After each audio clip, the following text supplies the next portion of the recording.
Welcome, ladies and gentlemen, to Paul L. Parker Field here at Wes-Del High School for tonight's IHSA Sectional 43 football matchup between the host school, the Wes-Del Warriors, and the visiting school, the Tri-Central Trojans. I am the superintendent here with Coach Mack. Coach, how you doing tonight? I'm doing great. Just excited for the first round matchup here. And, it's kind of a rematch, so we'll talk about that in a minute. But I think the weather's going to clear up here for us in just a little bit. Right now we're working some rain through, and then I think we'll be ready to go and be ready for a good night of football. I noticed you did check out the radar there, and we had Always. a little help from assistant principal Daniel Hansen, and even our strength coach Brandon Van Mater was in here helping us out with that earlier and showed us that band going through. But you are always on top I'll try to be. of the weather, so I know tonight we will need you on top of the weather to make sure we don't have any stray showers coming through. That band, do you think there's anything behind it? No, it looks clear behind there, and so we'll be ready for football. Be cool. It's going to cool off quite a bit from where it was this morning and this afternoon. Really nice day this afternoon, but we got a cold front moving through, so it's going to leave us with some cool air behind it. But it's going to be it's going to be a lot drier after we get this rain through here. So we'll be ready to go. So it's sectional week 1. It's Tri-Central coming to Wes-Del. Little change from regular season. These two teams matched up in the regular season, and it was at Tri-Central. It was a pretty good matchup. If you remember, I think it was 13-8, I think, was our final score. Yeah, it was. And so you and I traveled there, and it was a much different time then. Remember how hot it was in the booth that night? Yes. And tonight it's a little different. I'll take this, even though it's rainy, I'll take this temperature over what we dealt with that night. But looking at Tri-Central coming in, they are 6-3, and there's a few people there we need to look at. Coach, what are a couple of their players there that we need to watch out for? Well, I'd say they're two main players. Most of the offense goes through two guys, and that's their quarterback, Mason Pickens, who on the year has 384 yards passing, but he has 583 yards rushing. So, capable of doing both. Looks to me like as it was when we saw him earlier in the year. Their emphasis is on running the ball, and he's capable of doing that also. So we're going to have to keep an eye on him. But they are able to throw it some, and I'm out here watching them go through the warm-ups, run their patterns, and so I think that's something we still have to be aware of.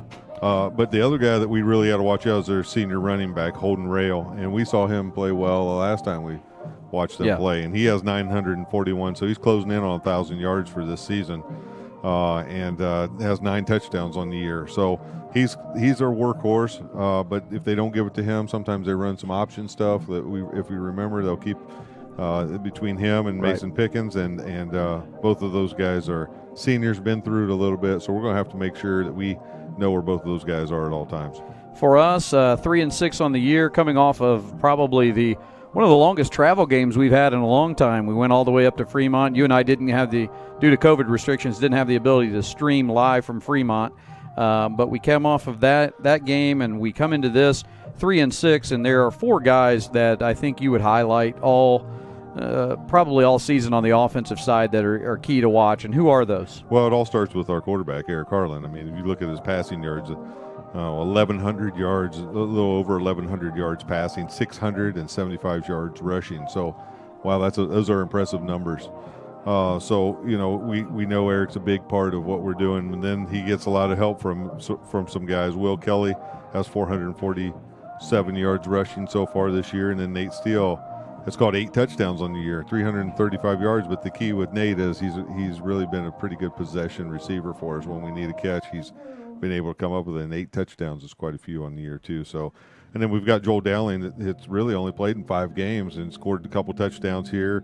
And scored even last week he scored one. He's got 219 yards receiving in just 5 games. So that'll help having him back. But we've talked about this. We can do a lot of different things as long as we're not turning it over, and we'll talk about that in a minute. But it all starts with Eric. Eric's going to either pass it. He's going to have the ball in his hands, which as a quarterback is important for him to take care of it. But he can run, he can throw, and that makes those other guys harder to guard because you have to always know where Eric is, and we're hoping for a big night from Eric tonight, obviously. Well, 13-8 is the regular season matchup. And we went to that game, and I'll be honest. Let's be transparent. I didn't think we played well in that game. Would you agree? Yeah, I didn't think we played our best. Thought we've played a lot better in other games this year, and we were right there. Other than a late turnover, we were right there in that game. And probably, if you'd asked the players and asked the coaches, they probably felt like we should have won. So this is exciting for Coach Hess coming into this and the coaching staff, because, and even for your kids, you have to have a bit of confidence coming into this.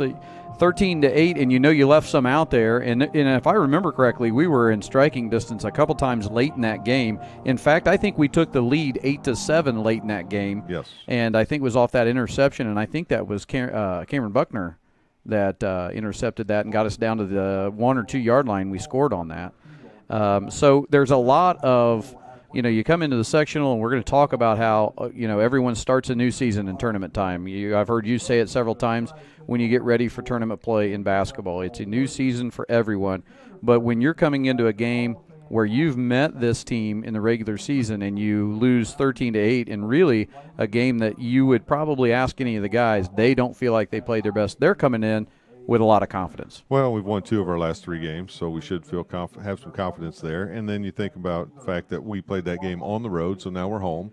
Even though these are supposed to be neutral fields, we know it's our home field. We know they had to come to us, so that's another positive. And you start stacking the positives up. So is what you want to do when you're a coach. You want to stack all the positives in your favor, things that we should be focusing on and things that we can do better. And know that we didn't, like we said, we didn't play our best game, and we were right there. And so here we are. You got a chance to redeem yourself. You got a chance to do it on your home field, and you got a chance to do it in the biggest game of the year, and that's sectional. Yep. And as we do take a look at the Townsend tail of the tape, we look at the regular season matchup. And when we look at that, we look at total yards by both teams, and we can see the difference with Tri-Central at 379 total yards in that first game when we matched up in the regular season versus Wes-Del's 170 yards. Also, the rushing yards in that game, we were outrushed there, 254 rushing yards to just about 100 yards.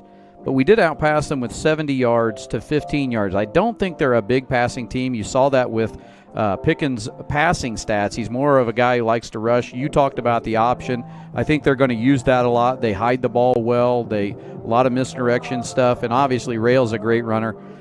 When you look at the total touchdowns, it was just a 2-1 ball game when it comes to touchdowns with that 13-8. The big difference is really in the turnovers. Our turnovers, they capitalized on. Their 2 fumbles in that game, we were not able to capitalize on. And I think that's one thing that you've always mentioned all year long is an Achilles heel for us is turnovers, and then also the fact that it seems like the other team always capitalizes when we do turn the ball over. Well, and it shortens the field a lot of times when you're doing that, or it stalls the scoring drive. So either way, it's not good when you turn the ball over. We've mentioned this many times. You want to win the turnover battle, and I think that's especially important. And you think about it, conditions tonight, the ball's going to be wet, so we're going to have to keep our hands on the ball, wrap it tight, and we're going to have to make sure that, when we're going after some tackles, maybe we go after, the ball a little bit, try to knock them loose, and maybe we can get a turnover here or there. But, yeah, they are predominantly going to try to run the ball, so we see that stat-wise. But they from watching them before, they are a team that will pass if it's given to them, but they're not going to come out of the game like, hey, we're going to go out and just throw. Now watch, they could come out and do that tonight, right? Surprise us, but that typically they've got a big line that they like to just run behind a couple of their bigger guys, not huge, but they got a couple guys that are pretty good size that they like to run behind. And that's kind of what their game plan is. And for them, they're 6-3, so I'm sure that recipe isn't going to change a whole lot. They feel like they've probably had a good success with what they've done to get them to where they are. So I would look for a lot of the same. The only thing that might change is if we can get the lead, play with the lead, make them have to do some things out of their comfort zone, then I think that still plays into our favor. Well, Warrior fans, that's a good rundown here as we finished up the Townsend tail of the tape on that regular season matchup. We are going to take a quick 30-second break here with an IHSAA ad, and then we'll be right back here with Coach's Keys to the Game right after this break.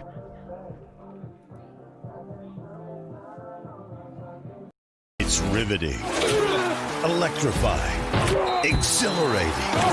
It's what the Indiana High School football tournament is all about. And this is Sectional Weekend. Follow your hometown team in person, on the radio, or at ihsaatv.org. This is your team. This is your community. This is your IHSAA. Your support has never been needed more than right now. It's your team's reward for following virus protocols all season.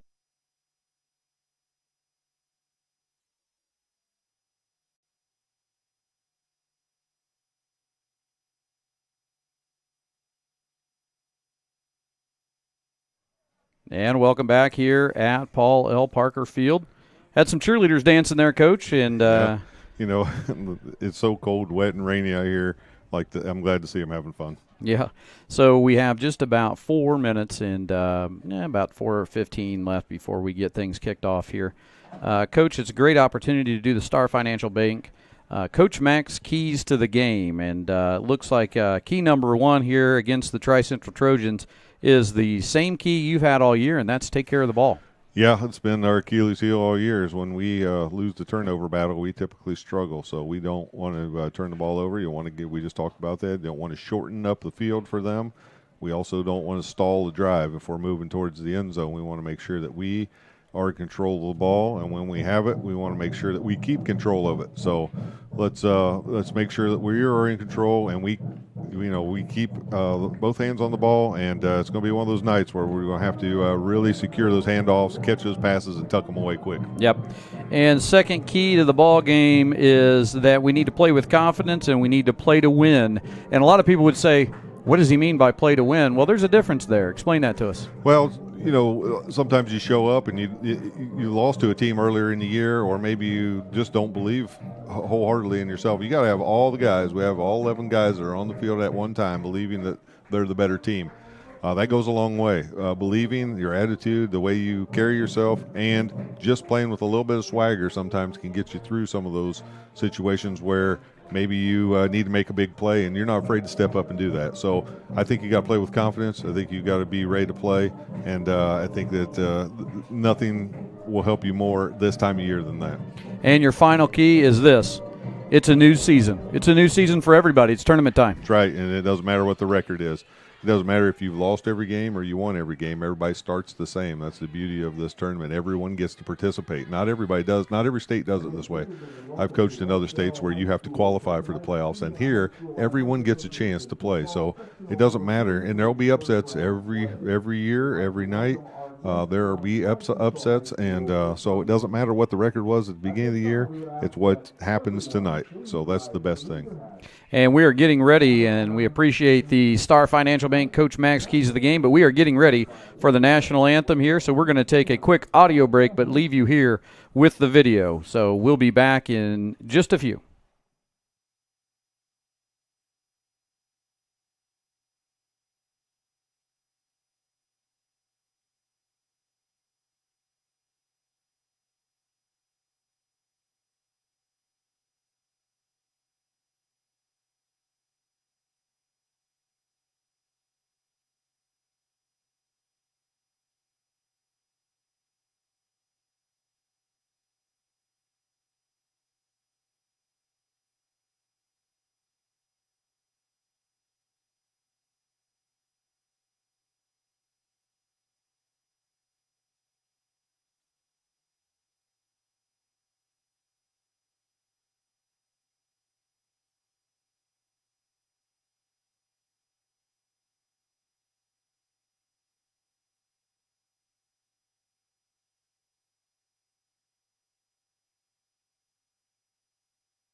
All right, and a wonderful rendition there of the national anthem, and I'm not sure who that was. I think that was Mrs. Huntsman. Mrs. Huntsman. Yeah, I think it was. I didn't hear who was announced. I'm guessing because I've heard that version a few times at our basketball game, so that's my guess. It was very well done. Yeah, great job. And we're getting ready for the coin flip here and see just about what's going to happen here. I forget now what we are. I think we lost the last game. That was the first. Well, I don't know. I didn't ask Coach about Fremont. We didn't ask about Fremont, so we don't know for sure. Didn't ask him for sure, but that was the only one so far that we know of that he lost. So it looks like we will be receiving. And so the voice of the Warriors, Mr. Charlie Sims, is on the PA address, and he's announcing. I want to give a shout-out to our camera crew tonight. Grayson Mealy has joined us, and he is going to run the camera tonight. So he'll do a much better job probably than I do when I try to do it all. So when I enjoy having him up here with us in the booth. So as we said, it's not quite looking like it's raining. Maybe a small drizzle out there, and but boy, when you look down there and you see, especially some of the players and the cheerleaders wearing the ponchos, you can see the wind blowing. Yeah. It's and the field's wet, and as you said, the ball is going to be a little slick, and the handoffs are going to be important. Taking care of the ball is going to be important here. So, you're getting ready to get started in sectional play, Coach. What's the last few words you have for your team? Well, if you're a player, you're really excited. It's always different, just a different feel when you go into sectional. So you're wanting to just play your best, especially if you're a senior, because every game could be your last. As a coach, you're just hoping that you're prepared and that you're ready, and the guys execute. I know our guys will be prepared. It's just hoping that the execution goes well. So, it's that time of year where. We've played all year. We talk about you want to be playing your best football this time of year, so hopefully we will, and looks like we're going to receive. So I'm guessing we won the toss. I believe so. And so we'll move into position as we stand up here in the booth to get ready.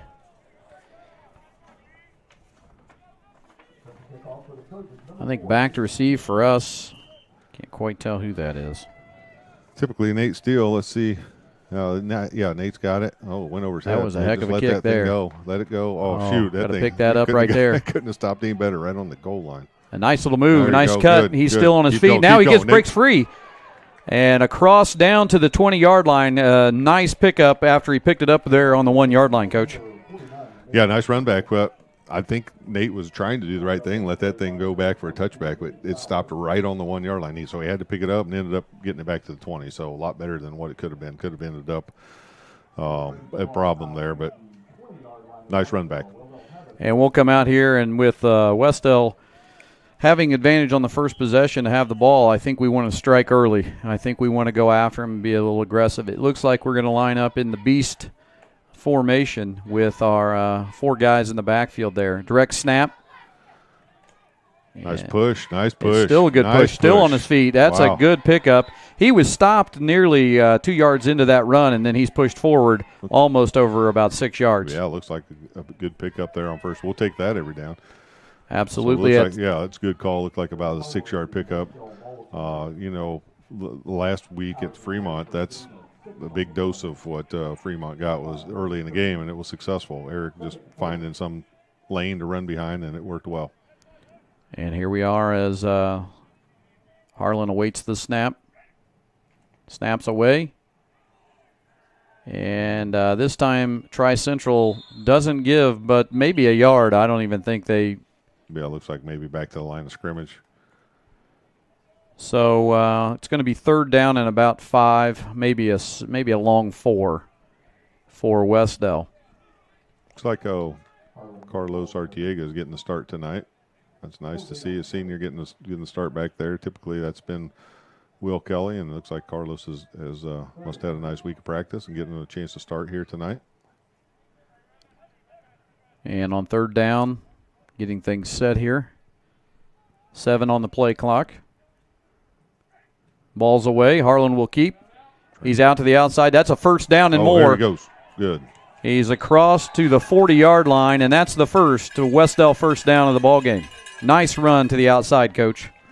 Yeah, he would just use his athleticism. Once he got outside, we got a block right around the outside, got the end to commit, got a good block on him, and we were able to just keep that. Once Eric gets outside, he's pretty quick and shifty. So, yeah, that worked out well. So we'll be 1st and 10, it looks, on the 40-yard line here. Just now at 10 minutes on the clock.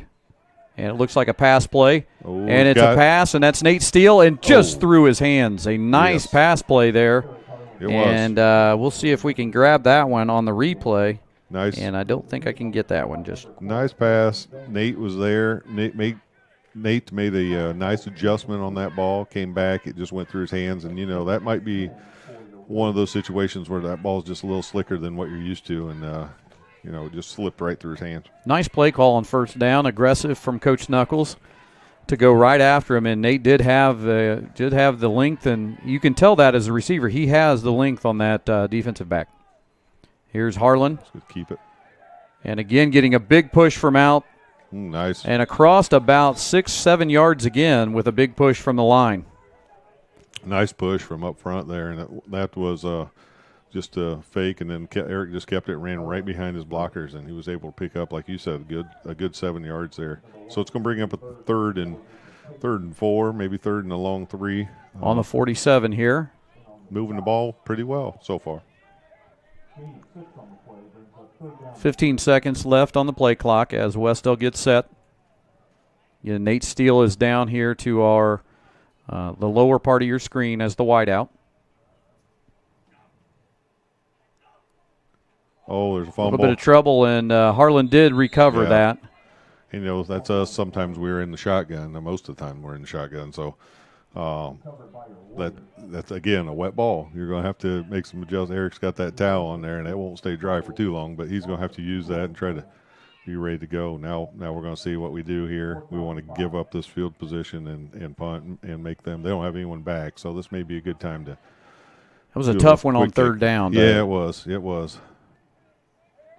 And no one back. It'd be interesting to see exactly what we do here.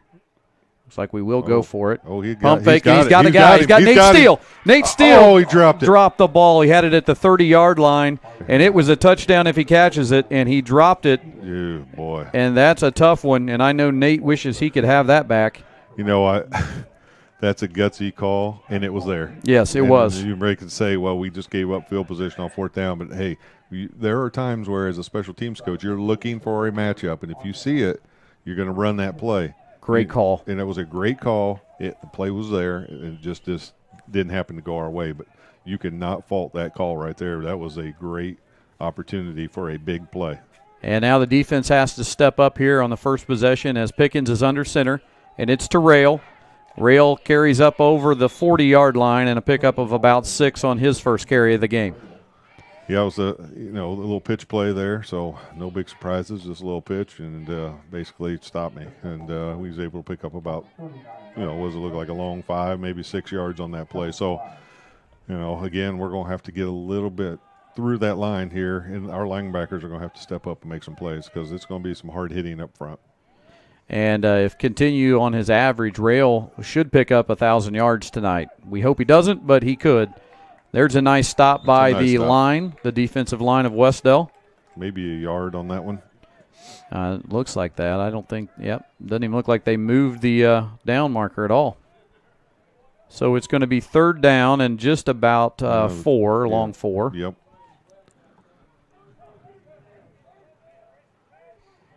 So as we mentioned, Rail, the running back for Tri-Central, was at about 941 yards coming into this game. So he picked up 6 in his first run. He's about 947. Some big adjustments on the line there for Wes-Del as they look blitz. They come in. There's a hold. And there was a hold that was missed, but they stop on 3rd down. I think they did. Yes. He is short of the first down. Somebody got held there, and I couldn't see who got. Somebody got right through the line and was getting held there. Wasn't even close to being a legal block. No, and I think it was right here on our defensive. It might have been Nate Steele that came across there and got through, but he was in motion, came across to this side as that snap was going, and he got right through there. Well, here we go, 4th down now. They're going to go ahead and go for it too because they've gotten a short field. So I think they're saying, hey, we're gonna go for it, see what they do. They may hard count. Nope. Give it's going to Rail. Rail is cross for the first down for Tri-Central. No secrets again. Little pitch play. That time they went to their left side and were able to pick up that. We did a nice job on the last time, and first down they ran that play. They got about the 6 yards, and then the second time they tried to run Rail, we were able to block it up the middle. So it looks like they feel most comfortable early in the game, at least, going with that little pitch play. So we're going to have our guys, that our end is going to have to maybe help out, and our linebackers are going to have to cheat up a little bit. And there's a direct snap to Pickens. I believe it was a keep right there. Yep. Maybe a yard, actually maybe 2 to 3 yards on that carry, although the line on that side looks like those line judges are pretty favorable on the spot. Well, they looked like they were both about a yard off of each other, but it's early in the game. It's early, and we're at an angle. I guess I don't really know how football officiating works. If you get the same crew, I'm guessing they're assigned by crews. Yes, because you'd work with a crew. So yep, at least they were when I was athletic director. That's how it worked. And that pitch is to number 2, and that is Garrett Graves. I remember that name. He gets a few carries. And that's going to be a third down. Looks like it's going to leave about a yard, maybe. Yeah. Long yard here. So this pitch play has given us some problems. So we're going to have to adjust. That pitch play is picking up 4, 5, 6 yards every time. And Rail comes back in the game for Graves. So you can imagine the ball at 3rd and 2 is going to go to Rail. You would think. He is in the backfield. Pickens under center. It's like our linebackers are cheating up a little bit. There's that pitch. And he's right through the middle when he gets going. He's got a good ability to get to top speed pretty early. So far it's just been a pitch off the tackles. Just running off the backside of those tackles and so we've seen it now. We have to adjust to that. We know they're a running team, and it looks like we're flooding the line. We don't have a whole bunch of guys back. It looks like we just have Nate Steele and Joel Dowling back right now. So we're going to have to, we're going to have to even cheat up a little more on outside those tackles a little bit. Those are some big guys. I will say this, Coach. It's a lot different than the last few games we've been to because it's a false start. Sorry. And it is a false start, but the difference is it's almost 4 minutes left in this first quarter, and the last few games were big scoring games when we hosted Tinley and then went to Purdue Poly. The first few quarters lasted almost 45 minutes. Yeah. So it was a false start on Tri-Central, correct, Coach? Correct. Yeah. So it's going to back them up 5 yards. So now it's going to be 1st and 15. Use this to our favor on the 20. Yeah, what are they on the 20? Yeah, they're on the 20-yard line. So. We need a big hold here. You wonder if they're spreading a couple guys out. Is this a little bit of a decoy, or is this going to, they're going to run it again? They've got a couple guys spread out, bring them in motion. It's a pitch to Rail.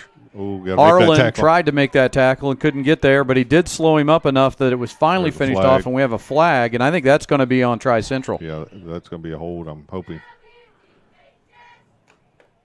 So Harlan was back there and missed the early tackle, but did make him have to adjust, and then what the call is here. Warriors cleaned that one up. Holding. Yeah, it's a holding. Back him up another 10 yards. So holding on Tri-Central, and that will push him back. So this is working out. We're going the right way for us. Yeah, back to the 31-yard line, it looks like. Yeah, Nate Steele was getting held on that play from the very start. And then the guy basically just laid on top of him. He held him so long he just rode him to the ground. Coach Early's calling out some stuff here, down some defensive stuff. He's calling out some defensive signals is what they are. And now some adjustments there. Adjust. Oh, there's a fake. Fake, and he's got some pressure. Oh, he's got some room. There's a lot of pressure coming. He's got some room. He's out to the outside before he is finally hit and knocked out of bounds there. Initial hit by Avery Carmen, and then he kind of stopped. Avery hit him, and it stopped the momentum of the quarterback right there on the sideline, and then Jesus Cardozo pushed him out of bounds. Well, it was a little deceiving. I think even Pickens thought it was a late hit there, but he was still somewhat – he actually initiated that initial contact on that first tackle and was still in bounds before he got knocked out. And we gave up some yards on that play, but look, we're still second down, and they've got 13, 14 yards to go here. So, yep. And now a pitch to Graves, and Graves is up the middle, and he's stopped short there. Gets back to the original line of scrimmage there on third down. So it's going to be 3rd and 10. This is a big one right here for us, Coach. These next 2 possessions at 3rd and 10, because at this point on the field, you're going to probably run 2 plays here. You think so? I don't remember if they kick it or not. I can't remember. There was one team we played earlier this year that someone kicked it well. And they did kick it well, and I think it was Tri-Central. We're going to find out here in a minute if we can hold them. Here we go at 3rd down, and it says 9 on the board, so we're at the 14-yard line. Snaps away, ball's off to Rail. Rail's got a lot of room, and he's finally tripped up by Eric Harlan. Yeah, he got the first down, too. But he's not tripped up before, as Coach says, he picks up the first down. No secrets again, just a handoff, just power football right there, just right up the middle. We weren't able to slow down the runner enough. We got to get that. What we've done when we've slowed them down enough is we've gotten an initial hit and then allowed our linebackers to come in and clean it up afterwards. So we need to get through there. It's easier said than done because they've got some big kids on that front of that line. So they're 1st and goal on the 3-yard line here. Ball's away. It's to Rail. Rail met. And I think they're going to rule him short. A nice tackle there. Trying to see exactly who came up there. I think Jesus Cardoza. Is he in? He's in. Yeah, there's several. They're going to go quick here. They are going to go quick. It's going to be a quarterback sneak. And Pickens goes to the outside, and he pushes his way in. And that is a touchdown for Tri-Central. So they strike first. They're on the board. It is 6-0 with 2:09 remaining in the first quarter. Let's see if they go for 2 or if they kick. They've got a kicker out here because they've got a guy with a I don't even know what you call those. With the hold? With the hold. I don't know. We'll just say the guy that's going to hold. You're allowed to use a tee? A rubber piece, and I don't know what that's called. It's not really a tee. You can't tee it up. But no. Well, anyway, we're going a long way to say that they have a kicker. And that is no good. So it's going to remain 6-0. Good. And we are going to take a very short audio break here and be back with you on the Wes-Del Sports Network.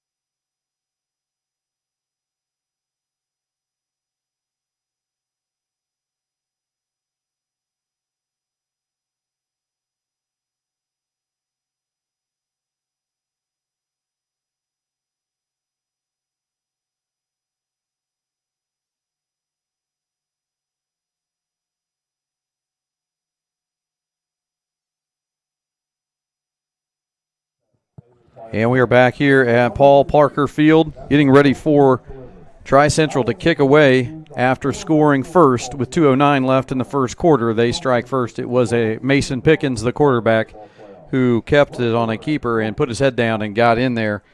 And they will kick away here. And we will try to see if the Wes-Del Warriors can answer. Coach, I'm going to ask the chat if someone can figure out exactly what I think it's called the tee. It's probably a tee. Yeah. And that's a great kick. I mean, I know that's a tee that we just kicked off of, but I don't know what Do you think there's something different? I don't know. I guess I don't know. I know that you can use it in high school, and that's it. But you can't use it in college. No. You got to put it on the ground. Put it on the ground in college and in pros. But now, can you punt it through? No, you can't. No. You could do the drop kick. You can do the drop kick. Yeah, you can do the old drop kick. Did Flutie do that once? He did it once, yeah. That's long gone. Those are years past. Those are years past. Bronco Nagurski and the gang. So we're on the 20-yard line, 1st and 10. Folks, if you're watching from Tri-Central, you never know what Coach and I might talk about, and obviously he is a basketball coach, so that's where the T situation came in. Thanks for listening, though. Yes, if you are watching. Snap there, and that is Eric Carlin to the outside, and there's coming. a flag. I think that might come back. And that's going to come back. And I'll say this. That's the best thrown flag I've seen all year. Did you see him throw that thing? Yeah, he got a good 20 yards on that toss. He may wake up tomorrow and his arm will be sore. Yeah, he's going to be sore tomorrow for that throw. That was impressive. We're going to talk about it here and make sure, but I think that's going to go. I think they're actually saying to whatever his name is, we'll call him Allen. A heck of a throw, Allen. Yeah. So they may pick it up. After throwing it like that, you can't pick it up. They're going to talk about it, though. I mean, I guess this is the right thing to do. They're going to get it right. As coaches, you're always, it either is or it isn't. But sometimes you talk through it. If you see somebody had a different angle. Hold. I thought I saw that. I'm not going to, Well, we'll never question you. We always know you can see it. Yeah, I've got great eyes. I always tell the officials that in the games. Yeah. But I think it was on, I'm guessing on Carlos Artiega for us, for Wes-Del. I think he had a little bit of a hold there on the backside of that run. And it was kind of one of those that's out in the open a little bit. So, got caught. But that's going to bring up first and about 15 now. Yeah, it is. It's going to be on the 16-yard line. And the white hat cranks it, so we're back rolling.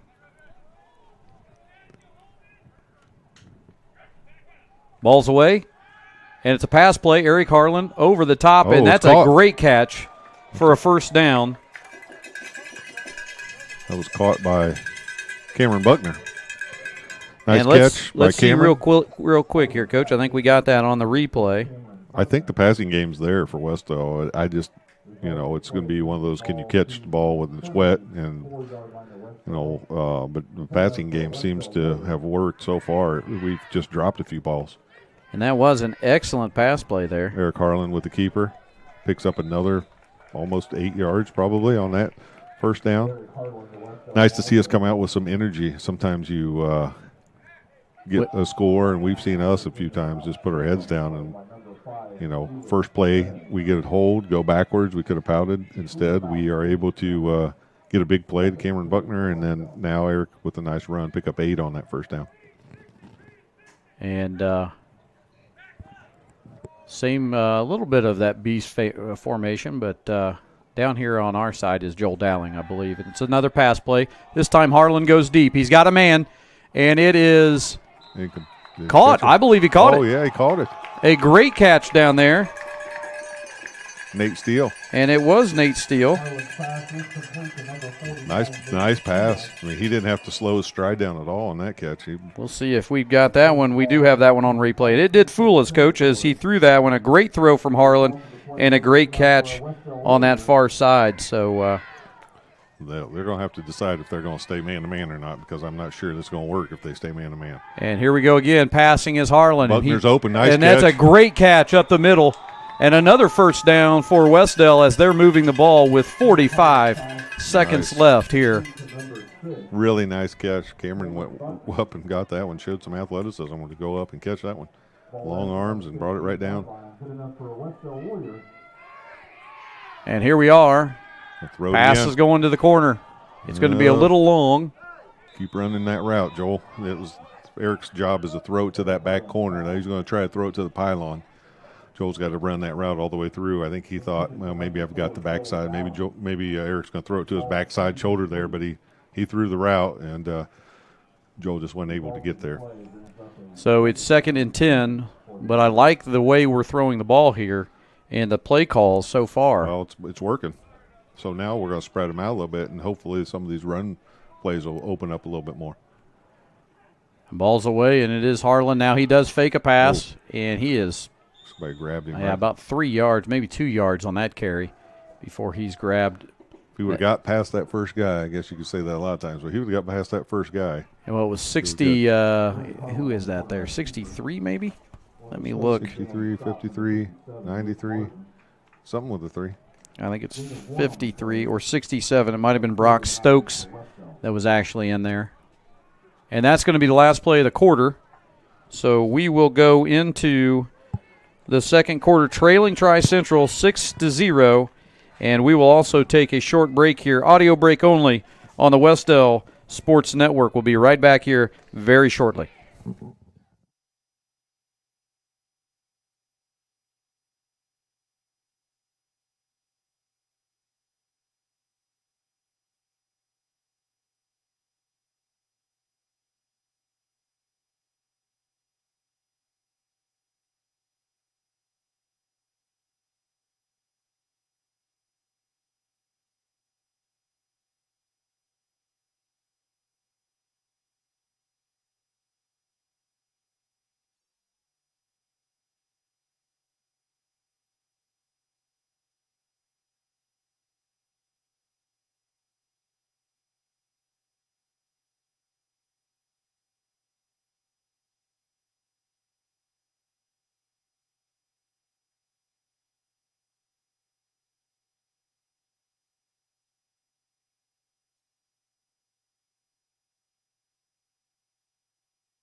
All right, Coach, we're back here, and I took a moment to get into the chat. All right. And I think I've got things cleared up for us. Okay, good. All right.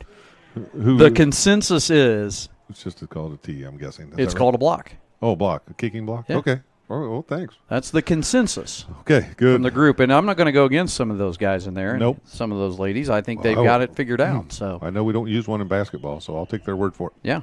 So here we go. We're starting the second quarter trailing, but moving the ball well, Coach. Yeah, I like the mixture here. And here, nice fake. See if we can. Oh, he's Eric's open. got a guy, and he almost pulled that in. I think that was Cameron Buckner, Yeah, wasn't Cameron Buckner threw it to his. Cameron was running the opposite way, and Eric threw it behind him. Cameron still got a hand on it, but he wasn't able to pull it down. So we're mixing it up. I like that play call right there. It looked like a run. We've got everybody coming this way. Then Eric was able to, throw it out there in the flat, but just didn't. It wasn't able to come down with it. I don't want to forget before we go too far here. I saw trainer Tony Cox down there. Did you? Yeah, he's all dressed nice and warm. He's going to need it tonight. But, I saw him down there walking around early. Fourth down, Coach. 4th and 9. Here we go. Ooh, A that's little bit of open in the pressure. middle, He's Eric. got some room. A nice little move there. Shifty move again, and he's going to be just short of the first down, which is going to be a turnover on downs. And I'll be honest with you, before we lined up, I hadn't looked at the scoreboard to notice that was going to be our fourth down until I looked up there. I didn't either until I heard you yelling it there. So Yeah, that's right. Yeah, I mean, Eric, there for a second, that middle was open. And I thought he might be able to pick it up. Credit to Tri-Central to close that gap. Made Eric have to make a couple of turns, which allowed a couple other guys come in and clean it up. But, it was a nice possession for us. Right here's where we need to stop. This is where we need to hold. We need to hold them right here and get the ball back while we've got them back in our territory. Well, they're starting on the 9-yard line, and there's Oh, a fumble. Ball's on the ground and recovered, I believe, by Nate Steele. And it's right back into the hands. Here we go. And we needed that. Coach, you just said we needed a stop, but we'll take the turnover. Absolutely. Loose ball right there. Got a little loose with it. That was going to be a nice pickup of about 9 yards, and I think he just got loose with it, and we were able to pop that ball out, and it went right to us, 2 or 3 yards ahead. And I just missed it in the replay, so sometimes I'm not quick enough. I had Grayson over here next to me saying, you got to get that one, you got to get that one. So, yeah. But either way, we've got the ball back, Yep. and Harlan awaits the snap. It's away. Back to pass, and that one, he's got a open. guy. He's wide open, just passed. Just over Nate's head. But, after a turnover, I love the aggressiveness right there. Yes. The team's kind of reeling a little bit. Might be a couple guys that were on offense coming to defense pouting a little bit. Go right after him. Go for it. I mean, and we had it again. They get that connection. And they've had it a couple times tonight. Some really good passes. That one just happened to be over his head a little bit. But nice route, and it was there. And it's going to continue to be there, I think, tonight. And here we go. The ball's away to Harlan. He's looking to pass again, and he comes up and in, but he's met by several of the Trojans there. And those including, it looks like that's 58 and 6 that was in there. So you've got number, actually 6 is not on their roster. 58 is, though. That's Connor Heineman. So Connor was in on that tackle, but I don't have a 6. I have a 5. That was 5 then. Felix Perez in on the tackle. The little numbers are a little hard to see. We apologize up here. Or Yep. if it's 6, we apologize that we don't have your number. So Yes, we do apologize to any Trojan fans if we don't got have a the big correct spread out on the left side here. See what we do with it. Looks like it might be a little option. And it's read an here. option pitch. Carlos Artiega. Nice run. And a nice run, and I think there may be a hold on that play, and the ball may have came out at the end. Uh-oh.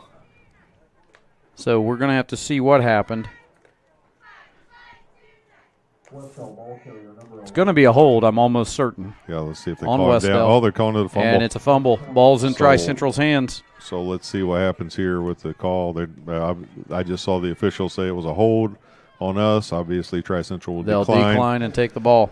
So we gave it right back to them. It's not what you want to do in that, especially at this point of the field. I want to make sure that we keep the ball. And I know there's some Tri-Central folks listening to us. When I say we, I mean Wes-Del, and I'm sure that you understand that. We are the hometown team, and we apologize. We've been doing we believe 9 games, and when we're used to saying we, and when we say that, we're trying to do our best to not be biased, but it's hard to. Yeah. Tri-Central's played well though up until that turnover. Yeah, that's really the only mistake they've made. Yeah, they had a couple times where we have a timeout. Timeout Wes-Del Wes-Del. here. And as you said, that really was the only mistake they've made up to this point. Yeah, that and a couple of coverages, but I'm not sure the coverage was really all that bad on a couple of those plays. It was just a nice pass by Harlan. Yes. The one play where he threw the long pass to Nate Steele, the kid's right there, in coverage. It just was a nice pass and a nice catch. So both teams are playing well. Both teams are doing a good job. Coach, I don't know about you, but if I'm going anywhere for all of my personal banking needs, I'm going to Star Financial Bank. And guess who I'm going to ask? I bet you'll ask for Trent Dowling. I'm going to ask for Trent Dowling, or I'm going to tell him Trent Dowling sent you. So, you. folks, for all your personal and business banking needs, visit the website at www.starfinancial.com. And, of course, when you get there, tell them Trent sent you. So we will. If that doesn't work, if you tell them Trent sent you doesn't work. There's not much you can do. Well, I'm just saying, I don't know. I mean, that might not always work. That might not work. I mean, I hope Trent's listening. Yeah. And, I did notice this, Coach, real quick. Yeah. While I was doing that. Okay. It is starting to rain a lot harder. Yeah, and we've missed twilight before the game even started. We did miss twilight. Coach, if you're wondering, some of the Trojan fans will probably wonder what we're talking about. Coach likes to mention twilight, his favorite time of night. Hand off away there, and I think that is nice run. A nice run. And I think it's rail. Yeah, but I think it was rail. A nice run. It's a first down for Tri-Central on that run. What I liked about that run for him was you saw him change speeds. Yes. There was a hesitation, what we call it a hesitation move in basketball, but he changed speeds really nice, enough time to get a blocker back in front of him, and was able to pick up a couple extra yards on that. It allowed his blockers to move, and he just kept moving forward.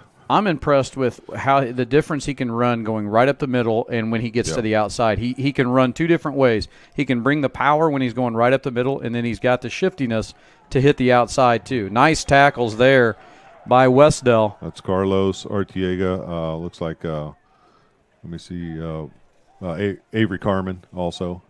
And that was Garrett Graves on that carry. And now it looks like Rail will re-enter. Every once in a while, he gets a break, and Graves comes in. 10 minutes to go and counting in this second quarter. Tri-Central up 6-0. And it's picking up in rain. Hard to see on our camera, but if in the lights we can see it. It's picking up even more. It's going to make it difficult to hold on to the ball. And here's a pitch. That is Rail. And pursuing him was Lehman.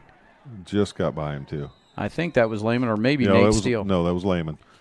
And he just got around him. Just wasn't able to pull him in right there. He was there, just wasn't able to pull him in. And I don't have an official total yet, but I would say that he keeps chewing up more yards. He's getting closer and closer to eclipsing that 1,000-yard mark for the season. And it may not be his first time doing that. He's a senior, so he may have done that a couple other times in his career. He's a good runner, and he sees his vision is really good, as Coach mentioned. Remember when I talked about that storm front moving through, and it was going to stop. There's no rain behind it. Yeah, I think you lied to us. Yeah, sorry. And here it is again. This time up the middle, as I said, he can put his head down and power it through. It's going to be just short. He is just short, I believe, on the mark. See what they do. Last time they went quick. Now, that was on the goal line. They went quick before we could get set with the quarterback sneak. And it will be 4th down. I would assume with the way they've been running the ball, when it's 4th and 1, they're going to go for it. It is coming down right now. Yeah, it is. And, both teams like to – I would say Wes-Del wants to throw the ball a little bit more, obviously, but Tri-Central likes to do those pitch plays, and that ball can get – it's going to be hard for both teams to hold on to the ball. So don't be surprised if we have a couple fumbles here, both sides. That's going to be a keeper for a first down. He made it easily. It's that same play they ran. For the touchdown. Yeah, and they like their tackles, and I can see why. Yeah. Their tackles do a nice job. They run most of their plays behind. They're outside their tackles, whether it's a pitch play, whether it's a direct handoff, or it's that quarterback keeper right there. They like to run behind their tackles, and it's either side, and it's worked well for them. I can tell you right now that the assistant to the superintendent is headed up to the booth because he's not tough. He's not tough at all. Here comes Dwight. So he is headed to the booth, and we'll probably be joined with an extra person. I don't think we'll give him a microphone, but it's a timeout. Tri-Central. Timeout Tri-Central, and we're going to take a quick audio break, and we'll be back with you here shortly.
And we're back here now. There's quarterback keeper. And we are not joined by the assistant. He's here somewhere. Wherever there was a free hamburger. I can smell those hamburgers, man. They smell every good. Time. They do that on purpose. They get that thing started so early. Well, it's raining, too, and they got them cooking right underneath us. Right underneath us. Oh, man, it smells good. That is the Wes-Del Athletic Boosters cooking down there, and they do make a really good hamburger and a hot dog, cheeseburger, whatever you need. We wish we could send you virtual ones. There's a pitch to Graves. Nice little run by Garrett Graves as he is almost up to the 50-yard line. Nice carry. It's going to bring up third and about 5. You know what's funny so far, Coach, is these two teams met up, I want to say, week 2. I think it was. And this game is almost kind of the pace and the scoring is almost a mirror of how that game was. Sure is. In week 2, and here we are, first week of sectional. You keep thinking one of the two teams is going to make a big play, and it still could happen. Obviously, it's early in the game. And there's a nice hit. Initial hit, that's Jesus Cardoza, who I believe forced him inside and then finished off by 45. Eric Pettis. Eric Pettis, number 46, I think it is. 46. It was hard to see, but Eric Pettis came back from that linebacker spot. We need Family Vision Care to become a sponsor. We definitely do, especially with these jerseys. Yeah, it's hard to see. I like them. I mean, I love the jerseys, but they're just hard to see at times. Or I'm just getting old. I think it's you and I getting old.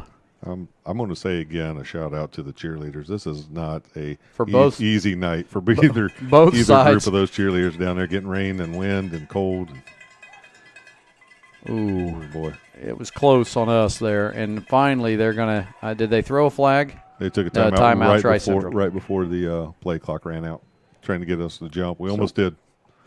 So they're down to their they've got one timeout remaining. 6:35 left, 6-0 here. How about a couple shout-outs real quick? All right, let's give us a couple shout-outs. Jackie Knott's going to run tomorrow in the semi-state, cross-country semi-state, so good luck to Jackie. Up in Fort Wayne or Huntington? It's in the Fort Wayne area. Well, it's the New Haven, but it's held at Huntington College this year. Okay, yeah. Good. So Jackie will be running tomorrow morning, and just want to wish her the best of luck. And this is her third year in a row to make semi-state, and this weather should have moved through by then. It's not going to be warm, but it's going to be at least it's not going to be raining tomorrow. Folks, I'll tell you from his earlier forecast, don't go and write that down anywhere that the weather will be gone tomorrow, because he was way off as it was just pouring. Now it's stopped again. Yep. But I don't want to take your word that band is through, because you said that the last time. But no, good luck to Jackie. Good luck to Jackie. We had her on a couple weeks ago at halftime, and her and the cross-country kids that were on did a great job, and Jackie always represents us well. And I don't think we were on last week, but we had a couple more get out. Yeah, we can cover that in a minute, but yeah, we had 3 kids running in regional. 4. I'm sorry, we had 4. And here it is. It's handed off. Right up the middle. It's going to be close. That's going to be real close, depending on the spot. And it's short. Coach Hess is very excited about that. So is Coach Early. He might blow out a hamstring. It's going to be a turnover on downs back to Wes-Del. So a big-time defensive stop. You like to see that coming out of that timeout. Yes. Good play. Guys are fired up. Coach Early, defensive coordinator, is fired up. And a nice stop. And watch right here. Don't be surprised Coach Knuckles goes for that big play again right here. Well, with 6:30 left in the second quarter, great opportunity here to strike and get back into this one, knotted up. One of these first 2 plays, I wouldn't be surprised. And here's Harlan coming to our side. He's got some blockers, and he picks up about 4 or 5 on the carry, almost. Oh, there's a flag to the 45-yard line. That was a late flag. So we're either going to have a late hit or we're going to have a personal foul. Personal foul on us. Let's see what happens here. And it was late. And I have a feeling it may be on us. Illegal block in the back. Yep. Late. And the bad thing is that had no bearing on the play. That did not affect the play. The play was already over, and that because as late as that flag came in, that play was already over. And not sure who it was on. And let's be real honest. I don't care if that's Tri-Central or Wes-Del. I hate when there's a flag on something that has no bearing on the ball and where the play is. And as coaches, that's where we really talk about the discipline part of the game. Don't if you want to make a play, let's make it within the parameters of that's going to help the team. You don't make a play right in front of an official that doesn't have any effect or bearing on the play. Yep. And now Harlan back to pass. Quick pass out, and that is intercepted. Oh, he dropped it. He dropped it right at the last minute. That was number 1, A.J. Bird. Intended for Joel Dowling, just a little high, went through his fingertips. Actually went through both their hands as A.J. Bird tried to handle that one, and he's wishing he could have that back. Yep. And so is Joel Dowling wishing he could have that opportunity. But the ball's wet. You said it earlier. It's gonna be that way. Bring up third. Am I right, or is that just second? Oh, yeah, because of the penalty. Because of the penalty. It should be 2nd and 15. And we are in the beast formation. Handoff here to Will Kelly. Go, Will. Will Kelly's got some room before he gets out of bounds there. He picks up about 8 on the carry, but it's still going to be. Yeah, it's going to be. Looks like it's going to be marked about 3rd and 9. Yeah, because it's at the 50-yard line, so maybe a pickup of 7 at best. It's going to be an interesting play call here. Coach Knuckles, our offensive coordinator, is going to have an interesting decision to make here. Do we want to try to throw it? Want to do some misdirection? It looks like we're keeping everybody in the beast formation, so that doesn't mean we can't throw out of that. See if we bring anybody in motion. If not, I would look for Eric or a little slant pattern here. A little flea flicker action. Joel's going to try to throw, and he just throws it away. That might be great. Oh, luckily Jesus is a eligible receiver. Yes. I didn't want to make it sound like ineligible. He was out of the backfield, and Joel did a nice job of just throwing that at his feet. He had nowhere to go. If not, then that's an interception. Well, it's going to be a sack way back here in the back, and we're going to lose a bunch of yards. So just throw it away, replay that. And now I believe we will kick. It looks like they still don't have anyone back because we always go in this formation here that allows us to do like we did the last time when we had a matchup. I think we're going to kick it this time, it looks like. It looks that way. And we are kicking away, and that one is down and out of bounds. Fair caught there by... That's fair caught by our strength and conditioning coach. Conditioning coach, Brandon Van Mater. He never played football in his life. Brandon Van Mater went to Wapahani, and they do not have a football program, but you wouldn't be able to tell it by that catch. No. Yeah, well, yeah, it was a great catch, and he would have been a good football player. Oh, he would have been a great one. Yeah. So that's a good shout-out. Got your shout-out. That's a shout-out for Brandon. That's the closest he ever got to playing football. That is. He's probably excited right now. I mean, he feels like he's part of the action. Well, I'm sure he's down there listening, but he's telling everybody how good he would have been. Look at, I would if I could go back. If I could have only gone to a school that had football. Yeah. The best part was the only thing he missed is he didn't put his hand up for the fair catch. He did. He was going to run it. That's why. Yeah. He wasn't fair catching it. No. Here's Pickens under center. And he's off to rail up the middle, and he gets tripped up. But any time he takes it up the middle, I'm saying it's 2 to 3 yards usually. Yeah, he picked up, looks like a 4 on that one. The thing that's scary with him is he's usually, every time we see him, that's the credit to Wes-Del, but he's one tackle away from being gone. From getting a big pickup, and I think that's probably a big part of their offense. Well, and here's the thing is clock's down to about 5:20. We need a big stop here again and just to try to get that ball back. We don't want to give up any yardage, and we don't want to give up any momentum here going into halftime and be down by any more. Pickens almost tackled in the backfield. Gotta make it now he's across. Here. We've got to stop him. Oh, my gosh, that was a big hit. We got him finally stopped there. Somebody got hit hard. But, lead blocker, number 21. Number 21 for Tri-Central. Just took a big hit. He's walking off on his own, but he took a big hit. Detlef Burke. He did get that kind of blindside block there. Legal. Yeah. But I'm he did sure not. Blindside. He was looking right at it. Was he? Yeah. It came right at him. It just, I think the guy was going a little faster than maybe he thought. Or maybe he thought the play was about over. I did. I thought the play was about to be whistled dead, but they were letting him go. So here we are, 3rd and 1. And we'll see what they do. If I'm a betting man, I'm going to say they're going to give it to Rail. Either that or the quarterback keep. That's worked. Oh, they did give it to keep it with Pickens, and he puts his head down, and, he took a big hit. Avery Carmen hit him close over there on the sideline. It forced him out of bounds. I mean, he wasn't out of bounds yet. It was a legal hit. Right, it was legal, but he was still trying to pick up yards, and I'm not sure who got the worst of that one. I think if I'm coach, I say, hey, you got the first down. Get out. I need you more in the game. Don't stay in to get those late hits, but tough kid. Yeah. Avery's going to come out and take a quick break. Eli Schlinker's back. Let's see Eli, number 55 running back. He's been out for a long time with nursing that knee injury, and I know he was excited. He told me the other day in the hallway, excited that he might have a chance to get back. Yeah. So. It's great to see him out there. And there they give to, I think that's Rail again, across the 50-yard line. And we need that clock to run. We do not want to give up another score going into the half. No, being down 6-0 is a lot better than being down 12-0. Right. And I agree. We need to make sure that we get a stop here. Let them run it all they want. Let's just hold, bend but don't break. The old Tony Dungy. I've brought that up a few times this year. You did, and it may have been Tri-Central when I think you brought that up the last time at the regular season game, and we had the debate because you said that he was the quarterback. And I'm still right. You're right, but you didn't clarify it was college. Yeah, well, I mean, You did that on purpose. That's Pickens with a nice fake there, and I think he may be close, just short. I think they're going to give – well, no, they're calling him short. Yeah, that's a bad spot for Tri-Central. Yeah, for Tri-Central fans, that was not the best we are spots. Standing right on the line here, and he I think he had it. Sure got that. Is that still 3rd down then? 3rd and 1. Yeah, 3rd down and 1 here. Wouldn't be surprised if you saw that same play. So I thought it had quit raining, but so the folks at home know it's a steady mist now. I'm looking at it a little better. Maybe that's what I thought. It doesn't typically show up on radar. That's a direct snap to Pickens, and he may not have gotten he didn't get it. And the ball's loose.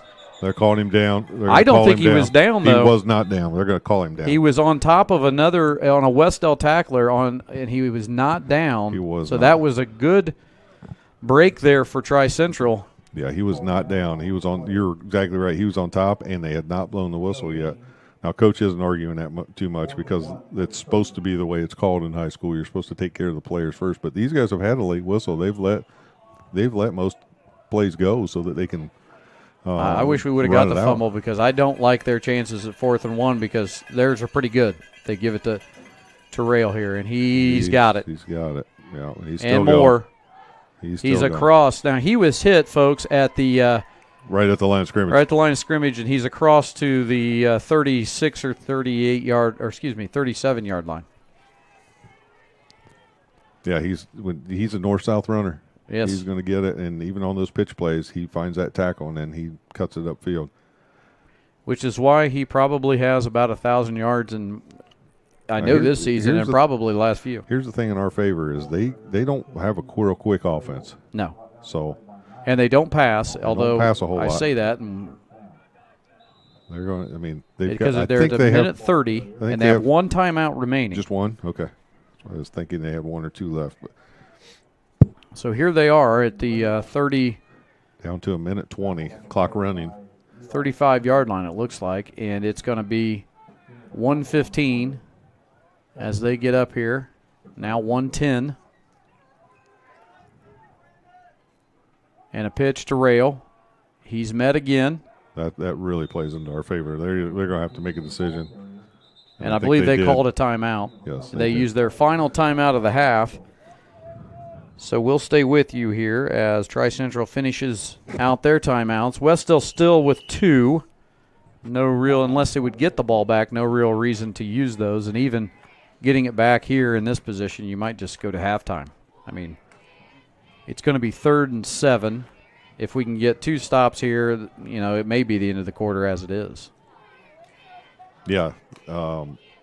They take a little while to get up to the line of scrimmage, and they're a running team, so they're not really known, as you watch them here, as a team that would probably run a hurry-up offense. So, it's going to be interesting to see if they pull something out here and maybe try to pass it or something. I'm not sure, but we'll see. They put some time back on the clock. They're putting 1 minute and 1 second instead of 59 seconds. They're going 1 minute and 1 second.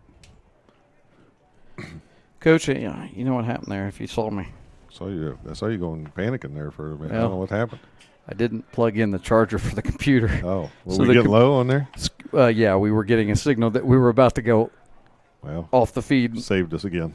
So that wore me out. I can't move that fast anymore. Nothing to pizza won't take care of That's after right. the game. That's true. So a minute left here. 1:01 to go, and we're 3rd and about 5. This is a big play. They had a timeout. See what they run out of this. And it's a handoff, and he is close. But they're going to be about a yard short, and the clock will run. Of course, in high school, the clock will stop on a first down, but they didn't get it. No, so and if they get up there and they get back up, they might be able to. They're about 4th and 2. It looks like. And they're not in any hurry. And I'm going to say it's going to Rail here. Nope. Oh, it's a keeper. And he is stopped. Oh no. We see if that he gets out of bounds. No, they stopped him at just short. That's going to stop the clock for the first down. But so let's see if they run up and clock it real quick, or if they.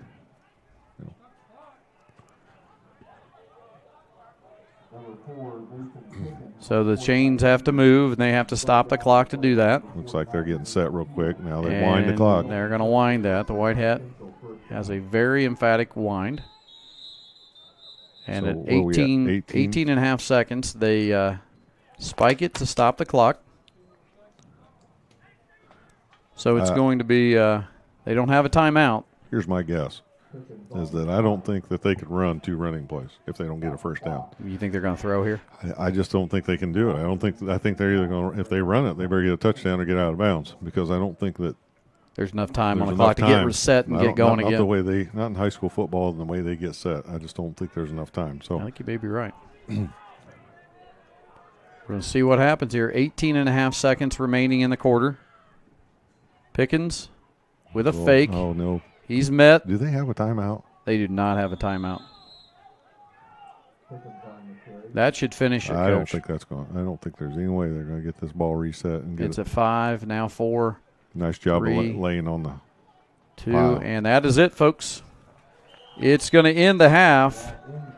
Wes-Del trails 6-0 to Tri-Central. At halftime, we're going to take a short break, audio-wise, and we will be back here with some halftime and stuff. Yeah, we'll call it stuff. We'll have some. In just a few.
All right, Coach. We're back here. We have a few minutes. All right. Sit down and talk a little bit, and we're going to actually talk tonight with you and talk about some things that are coming up here.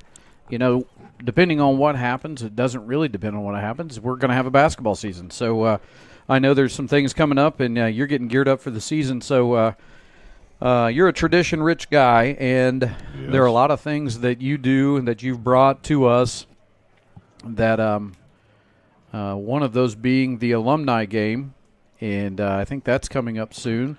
So for the Tri-Central folks that might still be watching, some of this talk is probably not really going to pertain to you. So this is more for the Wes-Del crowd, so we apologize. But if you'd like to continue to listen, you can continue to listen. But what's happening with the alumni game, Coach? Well, we're getting ready to have our 7th annual alumni game. This is my 8th year here, and that was one of the things I thought would be a good way to, one, promote the program, two, bring some guys back. And, you know, I didn't go to school at Wes-Del, although it feels like it's my home now. I wanted to get to know some of the guys that played here before, and I always think it's important to pass on those traditions. So we've had this alumni game, and it's been a huge success. Gives our guys a chance to play at halftime of that. That's the first week of open practice, so I believe it's the 14th of November that we'll have our alumni game this year.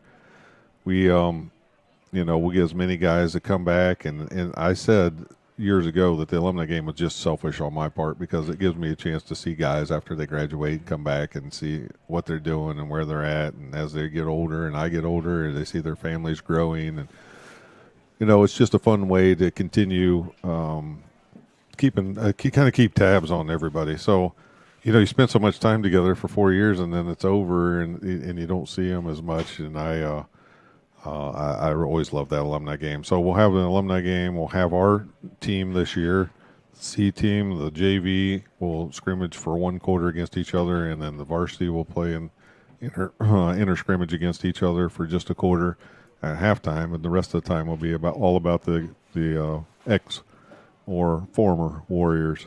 Never an ex-Warrior, former Warriors. And they'll come back and play at halftime. It's always been a lot of fun. And, you know, we have a three-point contest. We added I think after the first year, we had a three-point contest.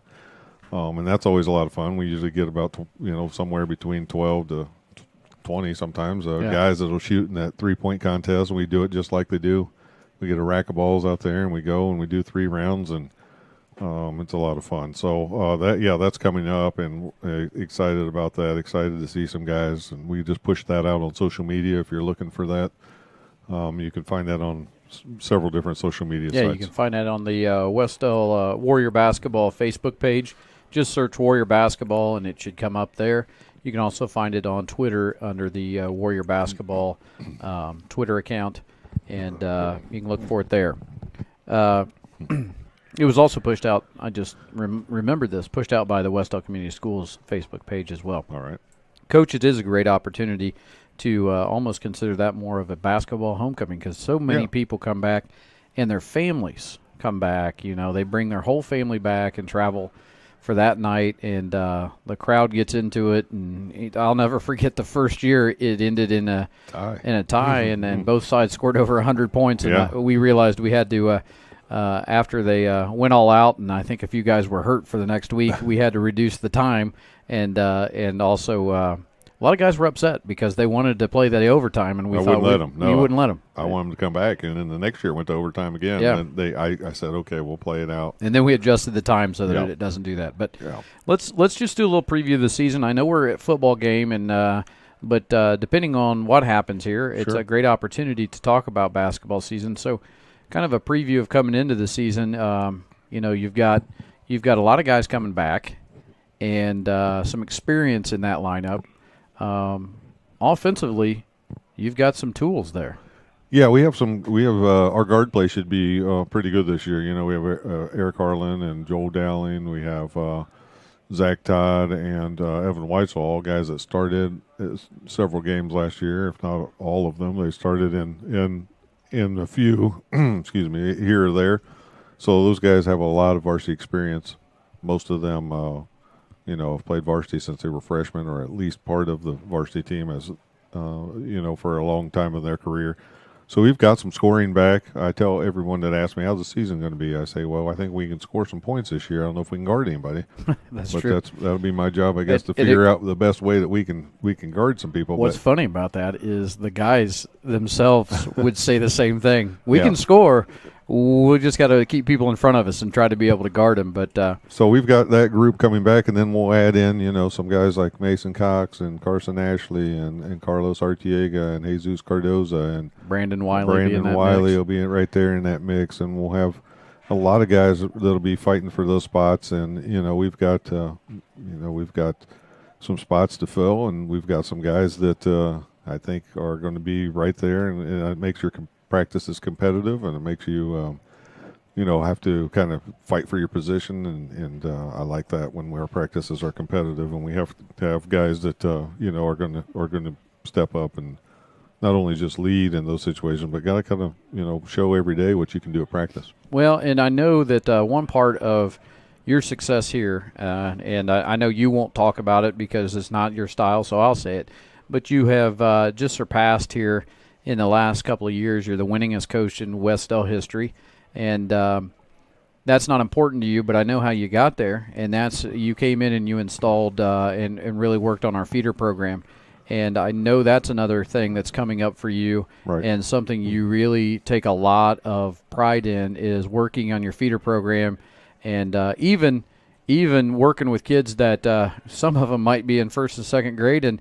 depending on what you want to do down the road, they may not even be kids that you get your hands on, but it's not about that for you. It's about passing that on to whoever. I'm sure one of your assistants at some point will be the next in line, and you're just building that program. But the feeder program and the fundamentals were key to you. So what is your feeder program, and it's coming up here soon? What is that? Yeah, well, one of the things I said was really important to me when I got the job here was to, one, make Wes-Del basketball important again, and two, to really get a feeder program that works for our community and for our kids. So we'll get ready to start our Junior Pro League, which is what we call just our Wes-Del League, and that's kids will come in starting next week, Halloween. They'll come in, and if you haven't signed up, still time to do that. But we'll have kids coming in the morning on Saturday mornings from 8:30 to 9:30, and we'll just do about a half an hour to 45 minutes of fundamentals, and then we'll let them play a little bit at the end.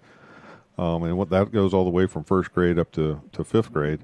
And then we also have, about 4 years ago, started a program called the Grassroots Basketball Program, and we started that with a bunch of schools around here. And I've had a lot of help with that, but we started that at Wes-Del because, to be honest with you, I was watching our kids go play in leagues where our third graders were playing against a 1-3-1 trapping half-court man defense, and I thought, the kids, first of all, coaches that are teaching that, they're not really teaching their kids how to guard anyone. And the other thing is, our kids don't need to learn how to play against a 1-3-1 trap in third grade. So we started our own league.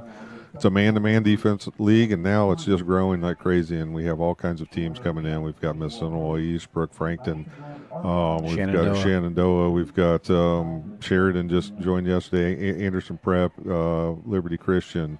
We've got, I don't want to forget any. We've got some really good. So there's some other ones that of course, Wes-Del will be in, and we've got some really good teams coming. And I think Blackford has a team. Blackford's got a team coming, and so we're excited about that. It just keeps growing every year, and I think that's been great for not just our kids, but it's kind of a 1-2A.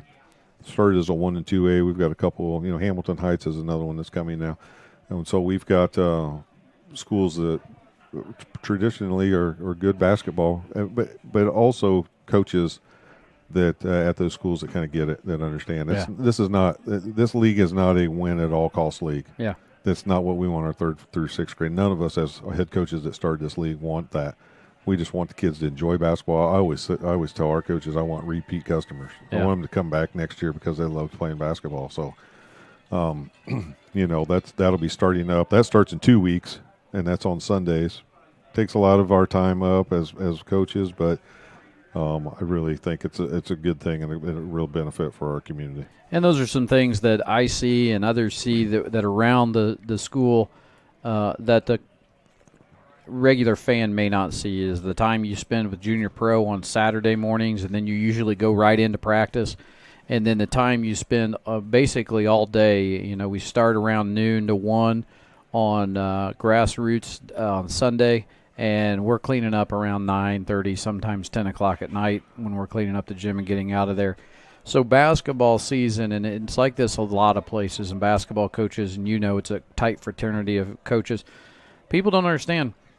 Coaches in general, in all sports, most of them are working 7 days a week, especially in season, and it's a nonstop thing, and they don't do it for the money. They don't do it for all the accolades. They do it because they're trying to raise good young men and women and put them in good situations, and sports does that. But you've done that, and I do think that it has led to great success for us as the superintendent here at Wes-Del. I've seen us now with our 4th straight season of 10 wins or more, and that's the first time in school history.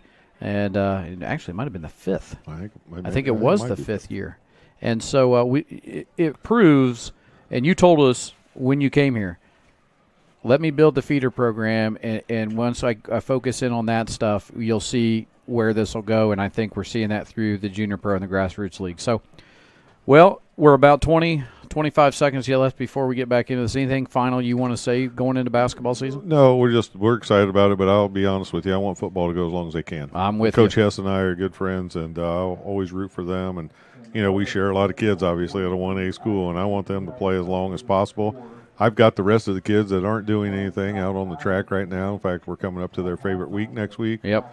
And we know that week. Yeah, Hell Week's next week for our kids that are not in football. So I want them to play as long as they can, and I want our team to play as long as they can, and Coach has to be successful. And, I'll just these boys right here want us to go as long as they can so they don't have to go to conditioning. Yeah, and I will say this, too. I've said it before, but behind every coach, almost all of us have very, very supportive wives that are taking care of our kids. And you just celebrated an anniversary. Yeah, 20 years. I guarantee you she's not listening. She never does. Neither one of our wives listen. But we at least can say, if somebody sees your wife, they can say, he said it on the air. So I'm going to say for you, happy anniversary, 20th. How many days ago was it? About? Oh, yeah. Do I have to put you on the spot? Let's just it not was the 21st. Okay, there you go. Whatever that was. So we had we went out and had dinner and stuff. But, I just wanted to mention the coaches' wives. I always try to do that and thank them because it's tough enough to be the head coach and be gone. It's really tough to be the coaches' wives taking care of the kids at home and sometimes sitting in the stands. It's tough to be the coach's wife. So, well, I know it's going to be fun, but we're getting ready to kick off the second half here. Here we go. And it looks like we're looking at a little onside setup here, but what are you looking for second half as we get ready to kick this off? Well, we'd like to get a stop right here, obviously, and they're obviously expecting this onside kick. If we could kick it outside the numbers here and run up and get it, they would sure. I don't know if I like the setup for them, but maybe they're just waiting and they'll spread out here in a second. I'm trying to figure out what anything's going on right now. I don't know if I like either setup. This is different for both. Yeah. Oh, and that is a pooch kick, and if it stays in, it's going to be real close. Oh, out of bounds. Goes out of bounds at the 22. That was an actual really good attempt at that. Yeah. Interesting. That was interesting lineup there for both sides. So they're going to get the ball in decent position here. So I saw some people in the chat that I want to say hi to, and I know a few of those folks in there. I saw Bartram's dad was in there. Yeah. Say hi to him. Yeah. And another one that we like to mention, if she could be here, she would. She's at all of them. Mary Helen. Yep. The other one, Pam Meyer-Fisher. Pam Meyer-Fisher. Yep. So appreciate both of them. They couldn't ask for better people. Well, you put the time that Pam Meyer-Fisher and Mary Helen Bink have spent up here in these stands and watching these and working and doing it, and you got a lot of years under their belts there in supporting Warriors and also working the clock and working the PA. Here's Rail to the outside being chased by Joel Dowling, and he just gets around the corner. He's a tough pursuit. Yeah, we pushed it out as long as we could. I guess sometimes you look at that and you think, man, that he picked up 5 yards on first down, but to me, I'm almost thankful that it was only 5 with him. It was only 5. And truth be told, sometimes he has to run out to the outside, so he's running about 25 yards because he's got to get to the outside because the pursuit from the Warriors hasn't been bad. But you're just dealing with an athlete who's a little quicker. Yeah, yeah. Rail's a little quicker. Well, and, they're blocking out there too. They're trying too. That's what we always say. The other team's trying too. I mean, so right now. Here he comes to our side now, and again, pursuing well. That was a good little tackle maybe there. Maybe a yard pickup.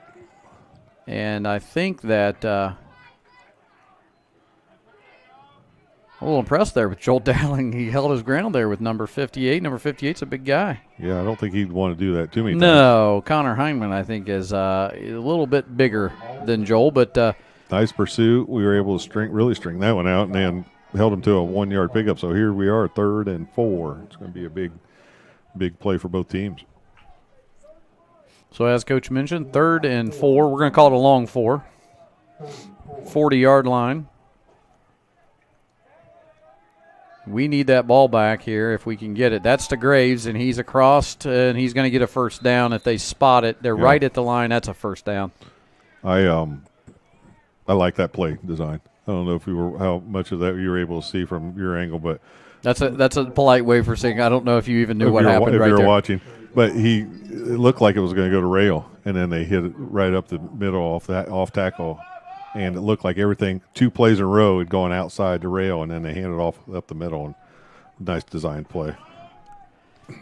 So here we go. Pickens, handoff. That's Graves, and he had about one guy to beat there. Yeah.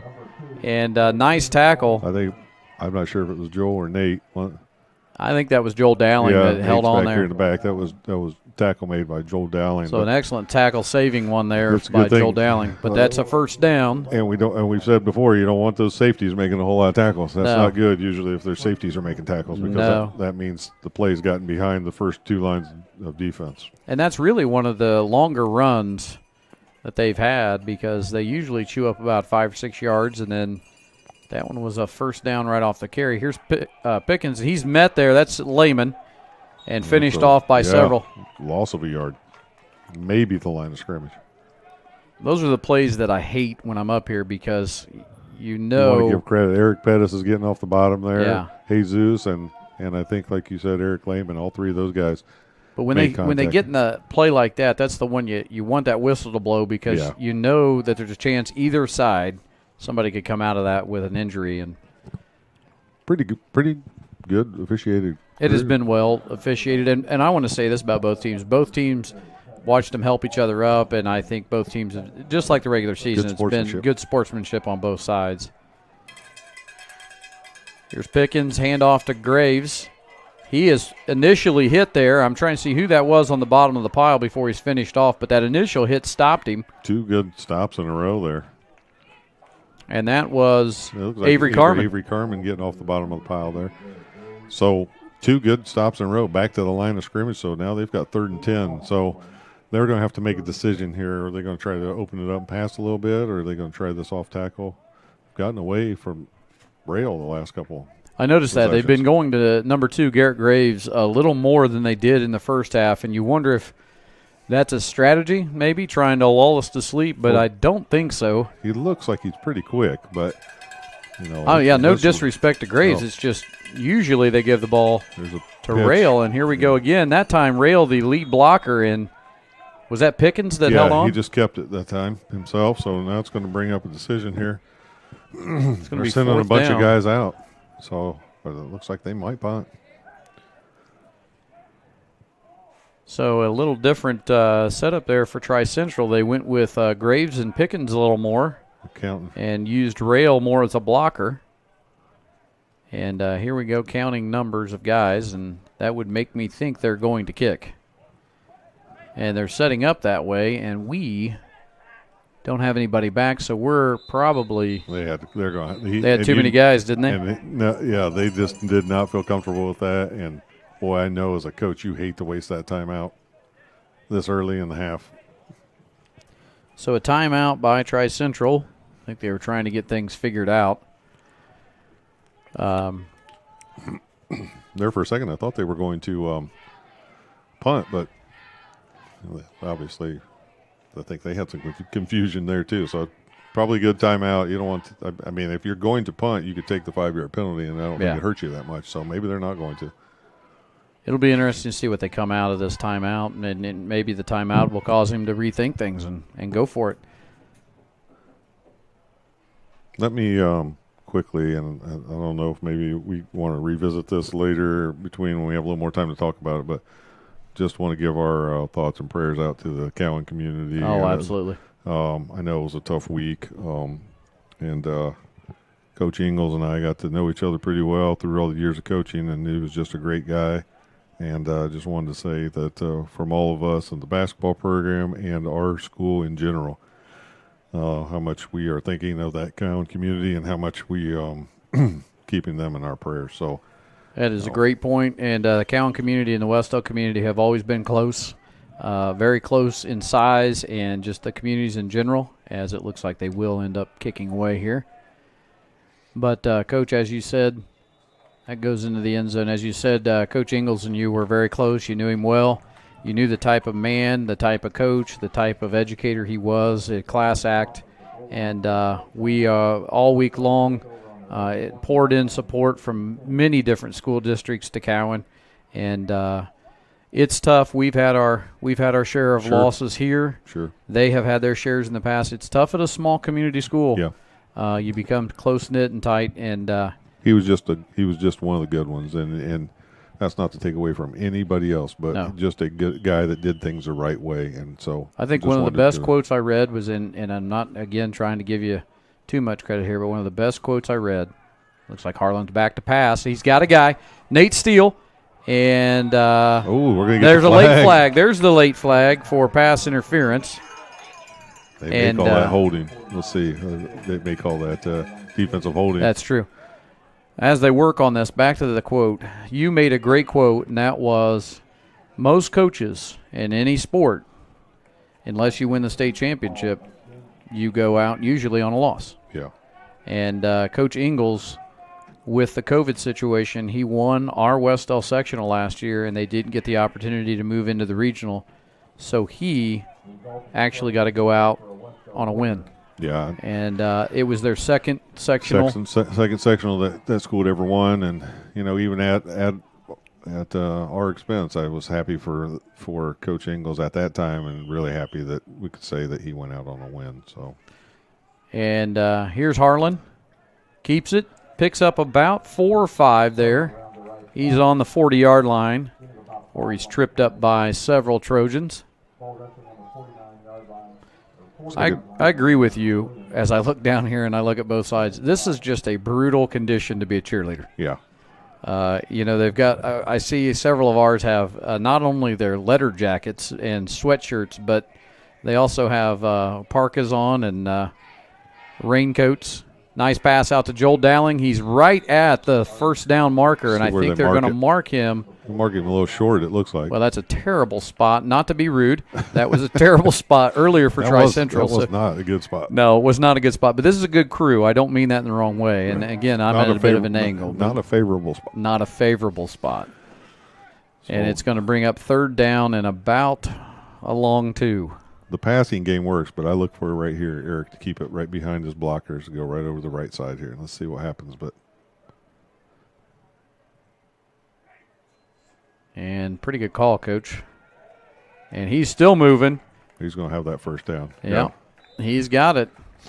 So we're moving and the ball. And I think they've got a Trojan down. Let's see if he can get up there on his own. He does.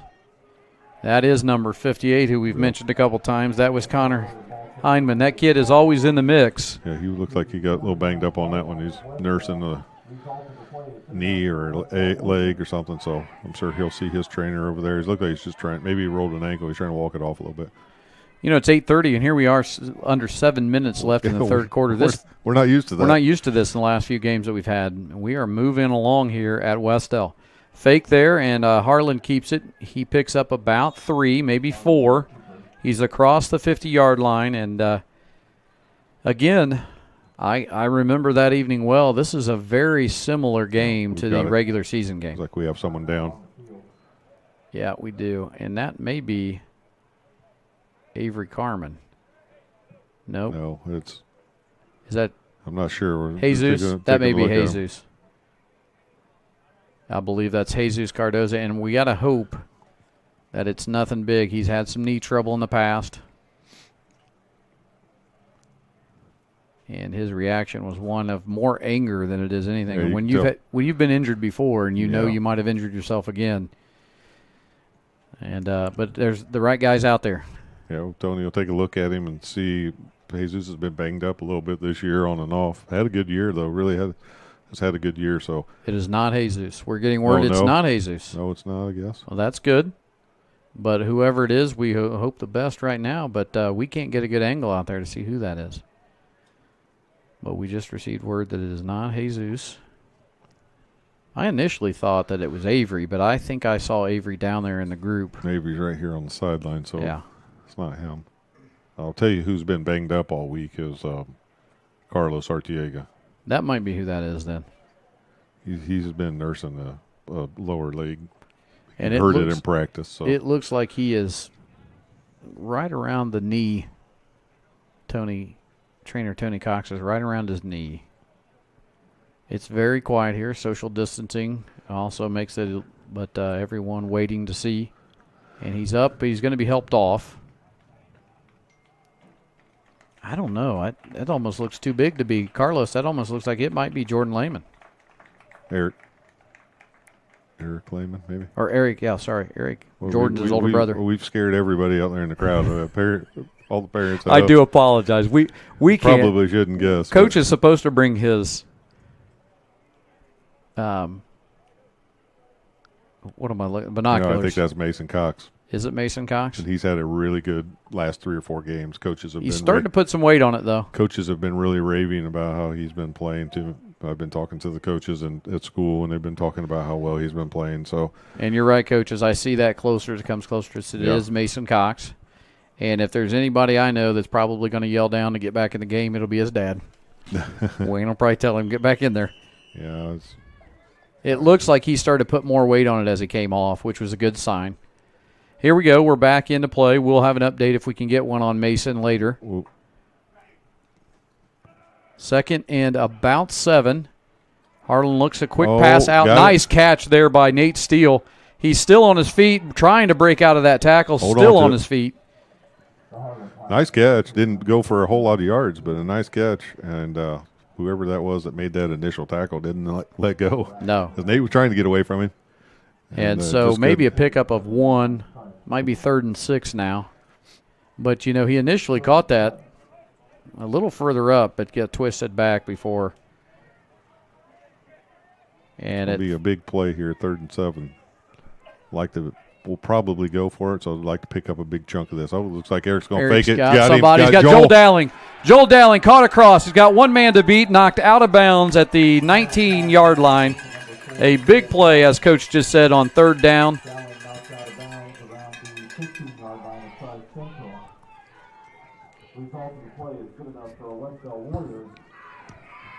And here we go with 5:41 left. Big play there, as Coach mentioned. And now cutting across the outside there, Joel then ran a seam up the right sideline, was open. And that was a really nice pass. Nice fake, too, by Eric. And it snaps away. Harlan keeps it. He gets up the middle for about another 5 yards. So it'll be 2nd and 5.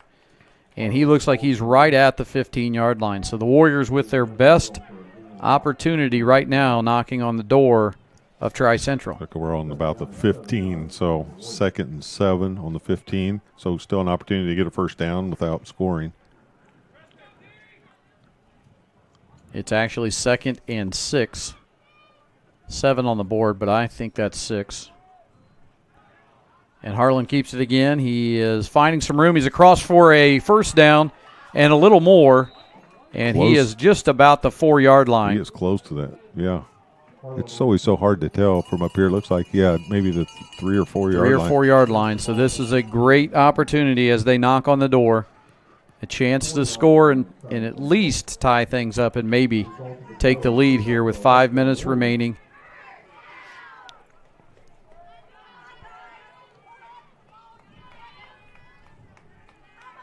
I would say you're going to see a lot of Eric. Eric's on the outside. He makes a cut inside, and he's in. Touchdown there for Eric Harlan. So here we go. It's going to be a big 2-point conversion here and see see if we can, obviously we don't kick it, so it's going to be a chance for Wes-Del to go either up 2 or it's going to stay tied right here, 6-6. We like to throw the ball here in this situation. It seems like the last couple of games we'll fake this play, fake this beast play, and then Eric will pitch it over the top to somebody who's open in the back. See if we can get this 2-point conversion, and then we'll try to see if we can get back to the replay on the touchdown. Big play, 6-6 now. Wes-Del finally hits pay dirt. And Harlan up the middle, and he is in. And that's the 2-point conversion. And it's 8-6. Wes-Del now with the lead. And let's go back and take a look at the score by Harlan on the run prior to that. He went up to the what would be his right side, the far side from the booth, got some good lead blockers, and ducked his head in and got right in for the score. So now Wes-Del takes control, Coach, 8-6, 4:55 left. Now your mindset changes. What do you do as a coach? Well, now you would be really huge to get a stop right here. Get a stop and get it back. Boy, you'd feel good about yourself. You could get a stop, get it back, and be able to, kind of milk the clock a little bit and do the things that have been working for us. So, one of the things I'm happy about, and I hate to say it this early, is that lack of turnovers on our part. So we've been able to control the ball, keep the ball, and both teams really have, but we've been able to control the ball. And so right now it's going to come down to we want to see if we can get a stop defensively. And with that lead now 8-6, now some strategy is going to start to come into play, and you I hate to even mention it, but you go back to having to use that early timeout by Tri-Central. Yeah. And you hope that we can maintain ourselves and hold on to that. Again, this is very similar. We took the lead 8-7 in the second half at the regular season game, and Tri-Central came back and made a big play late to take that lead. But this game is mirroring our regular season game. Here we go, set to kick off. We look like we may be showing an onside kick, but well, maybe that little pooch kick again. And it is. Whoa. And it is just out of bounds. That'll be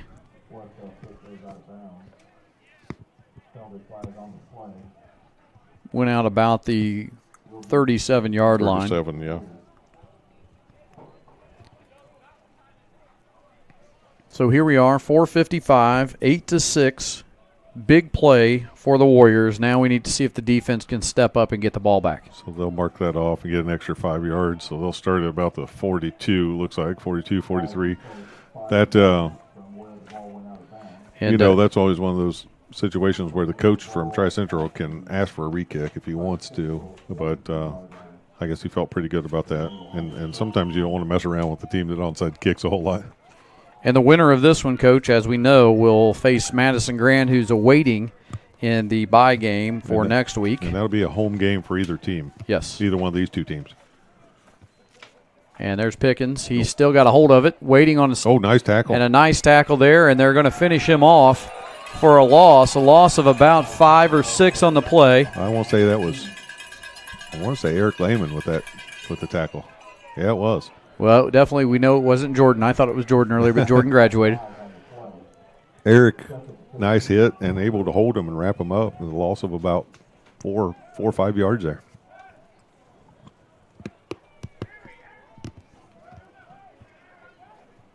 You enjoying that mint, Coach? I was thinking about that. Sorry, when I put it in my mouth. I'm sorry. Well, I know you've got your mints that you always have to have, but I just want to make sure everybody at home wondered what that snapping noise was. My teeth are breaking. Chewing into your mint. Is that a timeout? Timeout, Tri-Central. They had to use another timeout, and we are going to take a timeout here on the Wes-Del Sports Network.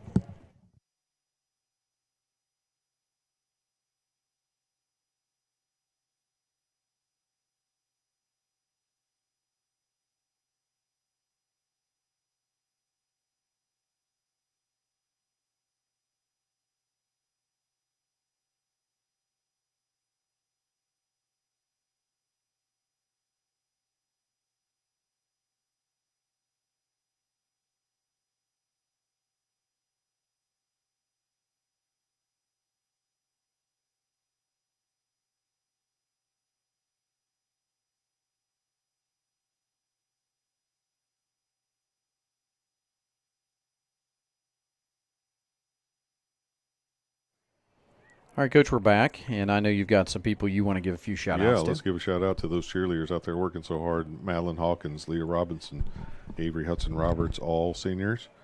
Jalen Gann, Nevaeh Foreman-Bramlett, Alexis Crawford, Riley Lazatter, Emma Lawrence, Mary Kay Dunnick, Molly Wimmer, Delaney Huffman, and Lily Prather, coached by Taylor Robinson. And here we go. We are trying to get another stop here, and Pickens looking to throw. He's got a guy, but he's just, I mean, they call that a catch? Nope. No. It bounced. They better not call it a catch. But I will say this.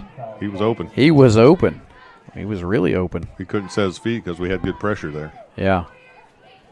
So, Tri-Central trying their, I believe that was their first pass play of the night.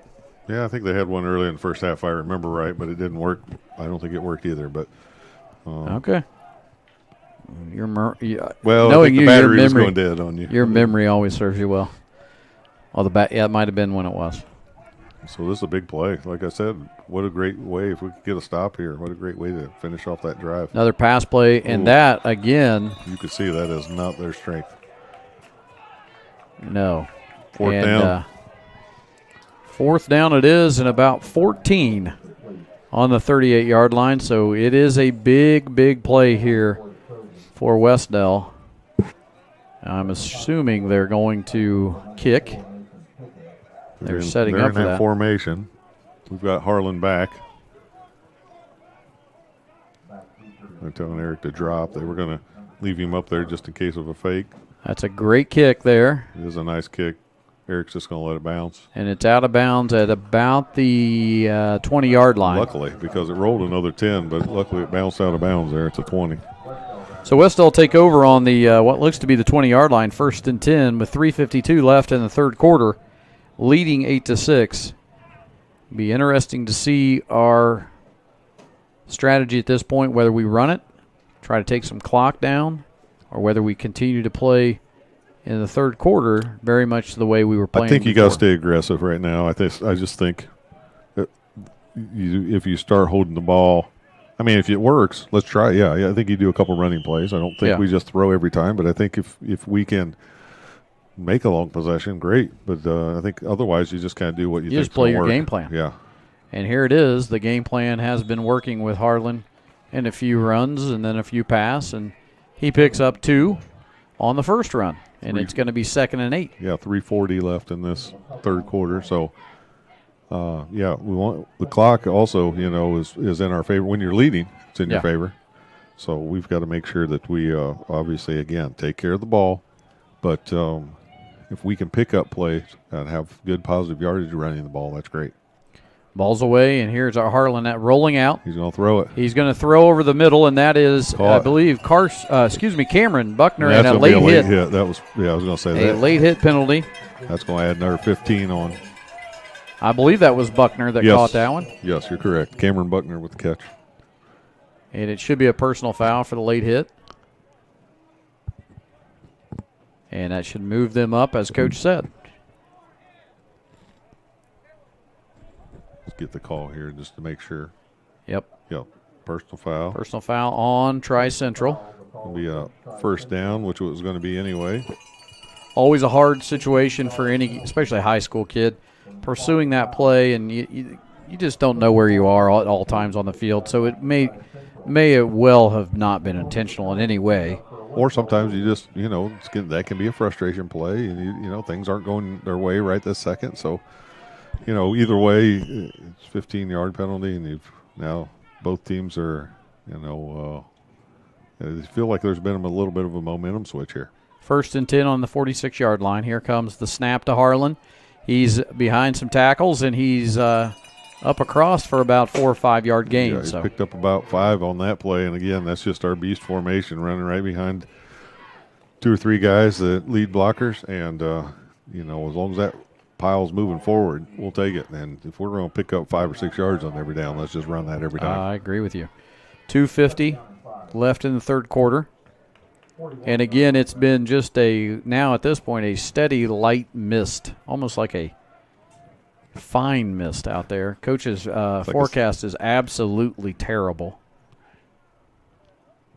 He said we wouldn't have rain after the first band came through, and it's been raining all night. I meant in this booth. Okay, well, they'll take you. It looks like he dives forward there and gets another 3 yards. Yeah, that was hit behind the line of scrimmage, and he was able to really made something out of nothing. Yeah, he dove right there at the last to pick up about 2-3 yards. So it's going to be 3rd and about, 3 long, short 3 maybe? Judging by that spot, it's going to be more than it should be. So I would expect to see that same thing again. Just run it again, Eric. And the clock continues to run. Play clock's down under 10, and the game clock's at 1:50. It's like maybe a hard count from Harlan here. Ooh, just about got him. And I believe we'll take a timeout. He did. First timeout used by Wes-Del as we try the hard count, and we will take a short timeout here on the audio on the Wes-Del Sports Network.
All right, we're back here and getting set here. I want to say hi to Julie Swartz, Debbie Thomas, a couple bus drivers that are always watching. Saw them in the chat. It's great to have you there. We appreciate the support. And now that fine mist I was talking about is turning into a little bit heavier rain. I was going to say watch the hard count again. Here's bump Eric, it outside. And he's pursued from the backside and no gain. So now we've got a decision to make. A tough decision to make with 1:30 left in the third. Your 4th down and 3 inside the 40-yard line.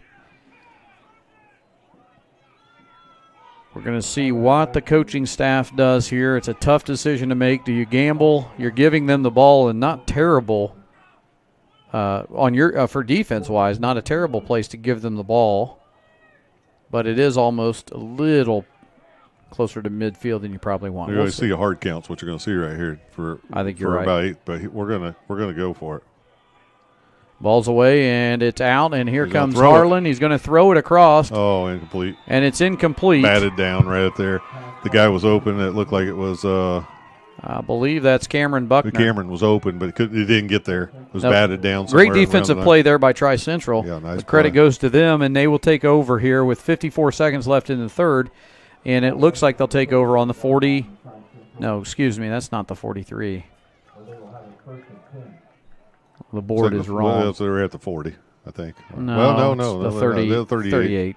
38, sorry. Our board is a little off. Great people in there. Nothing against them. They're just a little off on their time. They were waiting on him to set it, I think. Maybe.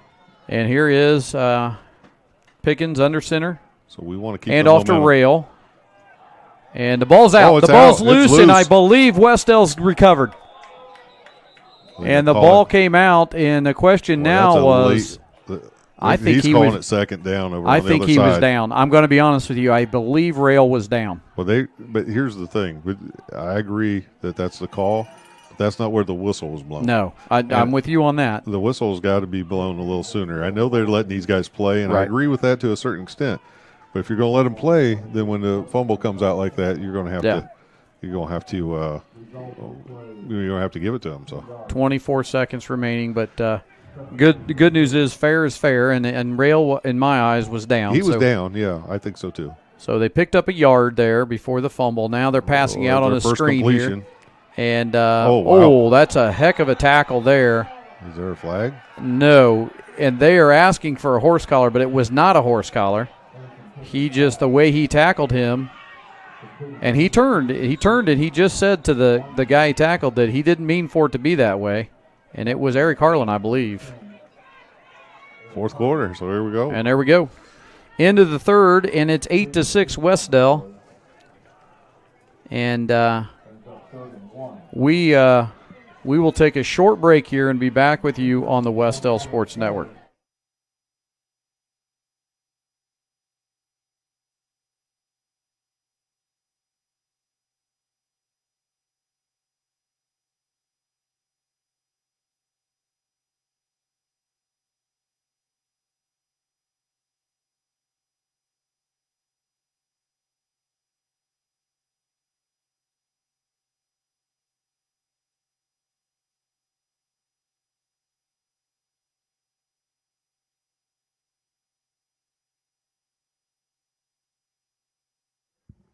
And we're back here at Paul L. Parker Field.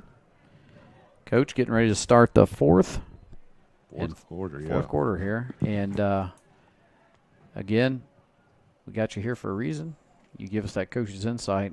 If your coach has and you know him well, are you just preaching the same thing to your guys? 12 more minutes is the same? Hey, you're just talking step up and make a play. So don't be afraid in this. Don't let the moment get bigger than you. Yeah. Be somebody that wants to make a play. Don't be afraid to make a play. Can't play scared, and I don't think we have, and I don't think we will. And coach is just saying, hey, finish it off now. You've done a nice job to this point. Let's finish it off. And it's going to be 3rd and 2 when Tri-Central gets out here. And we will get things shift over on the production to the fourth quarter. And Warrior fans, I'm sure you're hoping we can hold on. Tri-Central fans that are watching, they're hoping to see something big here. Hand off to Rail, and he's across for the first down. Yeah, this is right up the middle. That was just, Well, they went away from him, and again, I don't know there's the strategy on that, but they went away from him in the last possession. And I think they're finding out that he's pretty good, and that works. Let's go back to it. If you've almost got 1,000 yards and cutting, coming close to that here, give it to him. He's seems to be the workhorse. But again, we don't know the background. He could be nursing an injury that we don't even know of, but he looks pretty healthy to me. He comes across a nice tackle there, I believe Coach Early. He's losing his voice. I can hear him up here. Yeah.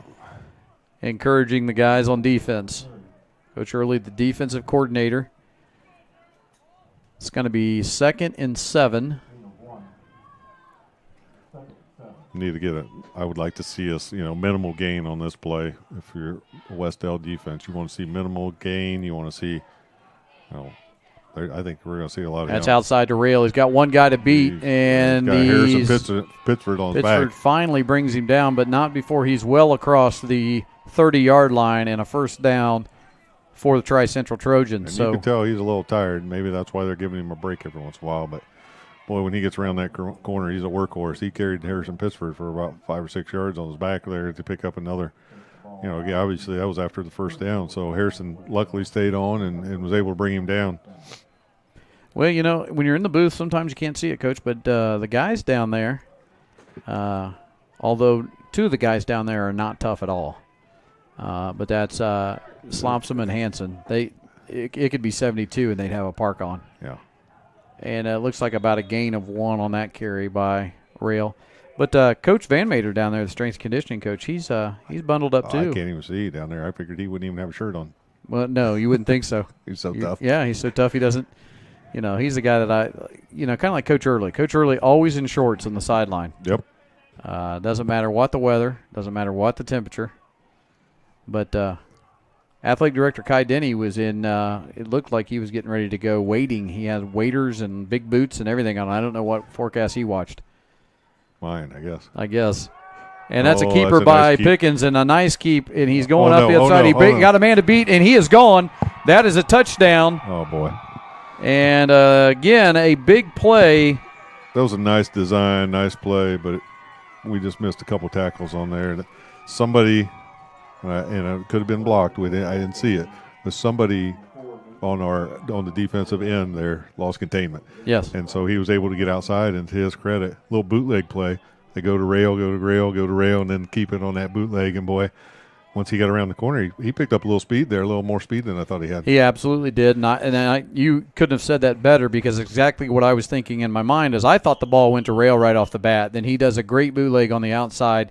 And when he went out there, I thought, well, he's going to pick up the first down, but I didn't think he'd be able to take it all the way in. But he did. And now we trail. Again, remember, the score last time was 13-8. They're not going to kick it this time, though. Doesn't look like. Timeout, Wes-Del. Oh, boy, you don't want to have to use a timeout right there. Wow. Didn't have somebody on the field. That's frustrating for coach. And that extra point, on an untimed extra point, you do not want to. Well, that almost equals things. Both teams now will have one timeout, and both teams had to use a timeout when they didn't want to in the second half. So that comes into play, and now you have to really work on strategy in a game like this. But again, they were lined up to go for 2. Yep. Surprises me a little bit. In a way, not really. I guess if you look at it, on the score, it's here or there, but they've got a good kicker. But he did miss the first extra point. Yeah. But 13-8 was the regular season score, and here we sit at 12-8. Well, they're going to go for 2 here because that'll make it 14, and then that would be, if now, hang on. Remember, we didn't go to Wes-Del. They score. We got our math education somewhere else. Let's ask Grayson because he's a Wes-Del. 14 minus 8, what's that, Grayson? 6. So yes, that's what I thought. So if they convert here, they'll be up 14. So math would tell you go for 2, because if we score, they would have to stop us on the 2-point conversion. So folks, there to you keep go. It tied. That's 2 reasons we brought an 8th grader, my son Grayson, to the booth. One, math, and to be the cameraman, and 2, he's the best mathematician in the booth. In the booth here. Got a PE teacher and a former art teacher, so you're probably going to do best with. Neither one graduated from here. And we won't say. School to the north. Yeah. School to the north. We won't say anywhere it was down on Highway 3, and it's the only school in the county. Only school in the county right after a curve and it's on not Highway J. 3. It's not J. Don't go past State Route 18. It's not J County. It's not. And here we go, the 2-point conversion, and that is right. Boy, they faked me out. Oh, they did. Rail straight in. No one touched him. No. That was a nice design play. And now it is 14-8, and the strategy came and worked for Tri-Central. And now here we are. Plenty of time. 10:06 left. We can put something together and strike back. We can move the ball, and here's what I like. There's enough time that we can play however we want to play this. You're right. We could run, we could throw, whatever we want to do is going to, and everything really, everything's worked for the most part. And I was just going to say that. We have everything inside of our playbook right now that I think has worked tonight. Right. We want to make sure if we start getting a little more aggressive, which I don't know if we have to yet, but if we start getting a little more aggressive and throwing the ball, we got to make sure that we keep it on our side. So. Yep. And I was going to take a look because of the other game being played in our sectional tonight is. I think we have a couple. Monroe Central, I heard, was up on Taylor. Union City, and then Union City, South Adams, and Monroe Central Taylor. I haven't heard of Union City South Adams score, but I did hear. A quick second to look at that. We did hear that Monroe Central was up in the second quarter, 14-0 on Taylor, and that one's being played at Taylor. So I will get on Twitter and see if I can get an update on the. For them not going for the extra point like they did earlier, and I guess they missed it, so they did try to do it, kick it earlier. This kicker they have is a pretty good. When he kicks off, it gets down there to the. We're all the way back at the 10 because that's about where the ball goes every time. Right. And I'm looking here. And 46 minutes ago. That's a long kick, and that's going to be off the bounce. You got to come up with that, boys. That's a live ball. It is picked up, and he fell down, I think, when he was trying to make that cut. Yeah, there wasn't anywhere to go either. So it wasn't a bad fall down. But at halftime, 47 minutes ago, 35-0. South Adams. Okay. At South Adams. Well, I'd like to say I was surprised by that score, but South Adams is a pretty strong football. Pretty good team in our sectional. In fact, I think they're number 1 in the state. I believe so. So, again, our winner will host. Whoever wins will host week, the winner of this game will host Mass and Grant. We're starting to get some guys that are banged up here a little bit, too, that are seeing trainer Tony Cox. Oh, Eric, he's almost. And he's going to try to get rid of that. And did he catch it? He did. They're calling it a catch. Oh, no, they're trying to decide. They got, and who caught that? Cameron Buckner is saying he caught it. But I don't know that he wants to catch it because our line judge is going to call that a no catch. The one on our side, I believe, is going to call that. Because he's walking back like he's going to mark it. It's a catch. Is that clock running? They are going to mark it. That's a catch. Is the clock running? Yeah, still running. It needs to stop. Well, not less. It should have. It should have stopped, but it did not. The Monroe Central game right now is 63-0 in the third quarter. Okay. Who are they playing again? Taylor? Taylor. Yeah, I just said that. I should remember. So now the ball to Harlan. He's got room. He's over across the first down there and up to the 35-yard line, and he is banged up a little bit at the end of that play. But he is getting up. I think he might have landed on the ball. Oh, he's limping a little bit. He's limping just a little bit there. And Pittsford will enter. Yeah, Pittsford's going to come in and play quarterback for a possession here. Which Harrison can throw the ball. He can throw the ball. So, and that's what I'm saying, and that's worked tonight. So as Eric tries to get himself kind of unshook there. Looks like I don't know what he's looking at, but it's Harrison is ankle, it looks like. Keeping, and he's on the run now. Pick-up of about and 2. He's got about 2 there. Here's the thing that scares you when you come into a game like that is, you haven't had the ball in your hands for a while. Hold on to the thing. Yeah, it's wet, it's cold. Cold hands. I agree with you, Coach. 8:20 left as Harlan is doing better already as he's walking down there. He's walking down. Tony's coming this way, and he's trying to walk it off. But, well, there isn't a kid out there that would be trying to get in any more than Eric Harlan. Most of our guys are that way. Pittsford trying to get some time. He's got to throw to the outside to Joel Dowling. And Joel Dowling picks up about 2 more yards, so it's going to be third down and about 6. That just shows you that Harrison can throw. He threw that ball out there to the flat pretty quick. And here comes Eric. Eric's going to come back in and try to go here on third down as Harrison Pittsford. Great job by Harrison Pittsford to come in, as you said, literally cold when it comes to the quarterback position, and gets us to about 3rd and 5 here. Yeah, and then the problem now is it's probably going to be all pass, and they know it. There's a pass. Open. It's Joel Dowling, and he's caught it. A great catch by Joel Dowling. Let's see if we can get that one in the replay. Good catch. And let's get this one queued up real quick here. I can't imagine. See if we can get that. And it was coming in off an injury, Eric Harlan. Eric's coming back out again. And he hobbled to make that throw, and a great catch in traffic by Joel Dowling. Yeah, they're bringing him out again. And now Pittsford coming in, but he threw that one off his back foot. He just can't put any weight on that left leg right now. So with 7 minutes to go, though, Wes-Del is striking here. Pittsford with some room. He's across, and he's out of bounds. Picked up about 5 yards on that run. Nice run. So a good carry by number 7, Harrison Pittsford. And if the guys keep blocking and doing their job, Harrison Pittsford can get it done. Yeah, you've got to have confidence. And as you've always said, next guy up, especially in a situation like this. Harrison's playing with confidence right now. He doesn't look scared out there. He doesn't look like he's intimidated by the moment. No. 6:51 left. Pittsford waiting on the snap. The ball's away. Blockers, and Pittsford going to pick up another. He's close to the first down. Just short. It looks like they're marking him just short. Let's see where that sideline judge is. Judge on the far side is not. Yeah, we'll see. Well, they're calling it third down. Third and a yard. Third and a yard. But here's the deal. We've got 2 downs to get this yard. Well, and not only that, but Tony Cox is working very quickly on taping up Eric Harlan and getting him taped up, and Eric is ready to go back in. Yeah, it looks like a calf injury. He's going to tape that thing so tight that he probably can't feel it right now. And here's Pittsford, and he did not see the guy coming from his backside. Eric's coming back in.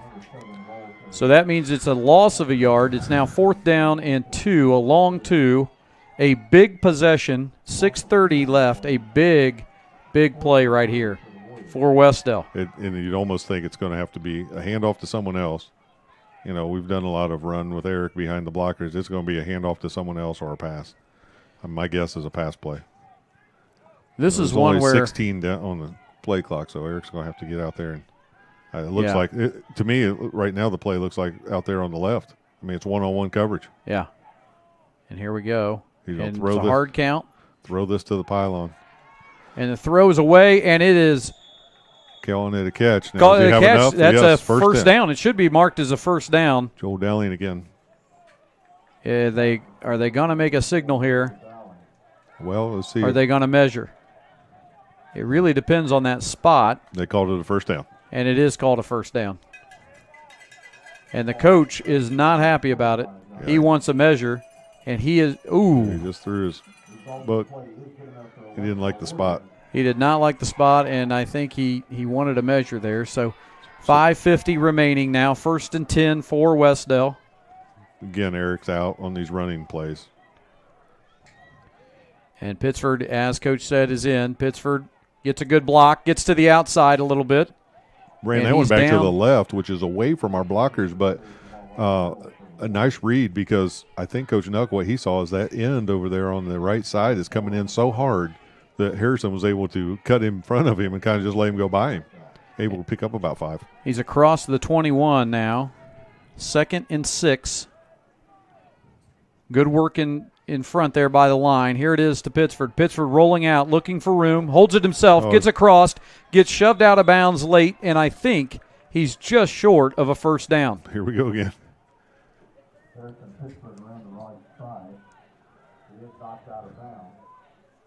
And as we see, it is just short, a yard short, I think. He'll be 3rd down. And they're leaving Pittsburgh. They're going to say 3rd and 2. That was, again, it's hard to see the spots from our location. Eric's trying to talk Coach into putting him back in, but right now he's so limited on what he can do. Pittsford waits the snap on 3rd and 2. He gets it, gets some good blocks. Needs to cut that up inside and try to get across, and they are going to mark him short. It's going to be about to the line of scrimmage, maybe a yard. So here we go, 4th down and a yard. There was an opportunity there, and, of course, it's easy for me to say from up here as Harlan comes onto the field now on 4th down. And Harrison's coming off a little shaky too. Harrison is hobbling as he comes off. This is going to be – This is a big play for the senior quarterback, and I can't imagine it's going to be anything but a pass play with Eric back there. I like the single coverage up here on the left side. And here we await 4th down, big play. And he's going to run keeps it. He's got it. He's got a first down and more. Oh, yeah. A gutsy play by the senior Eric Harlan on a bad leg. Gets across on the 17-yard line. It's 1st and 10 with 4:20 left in the game. Well, here's where if we can score, that use of those timeouts by Tri Central may play into Wes-Del's favor. That's a good point, Coach. Harlan now. Got to score first, though. As you can see, he has to keep that leg moving, and we've all been there. If you don't want it to – anytime you stop moving, it starts hurting. Doesn't help. It's cold and rainy and wet out here either. 1st and 10 on the 12-yard line. Again to Harlan. He comes up the middle, and he picks up maybe a yard, maybe 2. So this is just pure toughness out of a senior quarterback who is injured. And here comes Will Kelly into the game, and he's replacing for Carlos Artiega. And Carlos, who was injured in the earlier in the quarter, is hobbling also. So we've got a handful of guys hobbling, but they're gutting it out. Well, we've got man-to-man coverage on both of our receivers.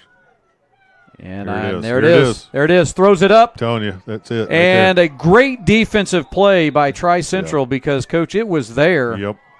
And that was Nate Steele, I believe. I think if Eric could step into his throw a little more on that, he might be able to throw it to the pylon. He had to throw it a little bit off. He's throwing off that back foot a little bit. Just can't put as much pressure on his left leg. 3rd and 9, and they will continue to have man coverage on Nate Steele and Joel Dowling. It looks like they will continue to do so on 3rd and 9 on the 10-yard line. Got it again. And it's another This time pass play. This is going to Joel Dowling in the corner, and it's a touchdown. They're going to call him touchdown. A touchdown for Joel Dowling.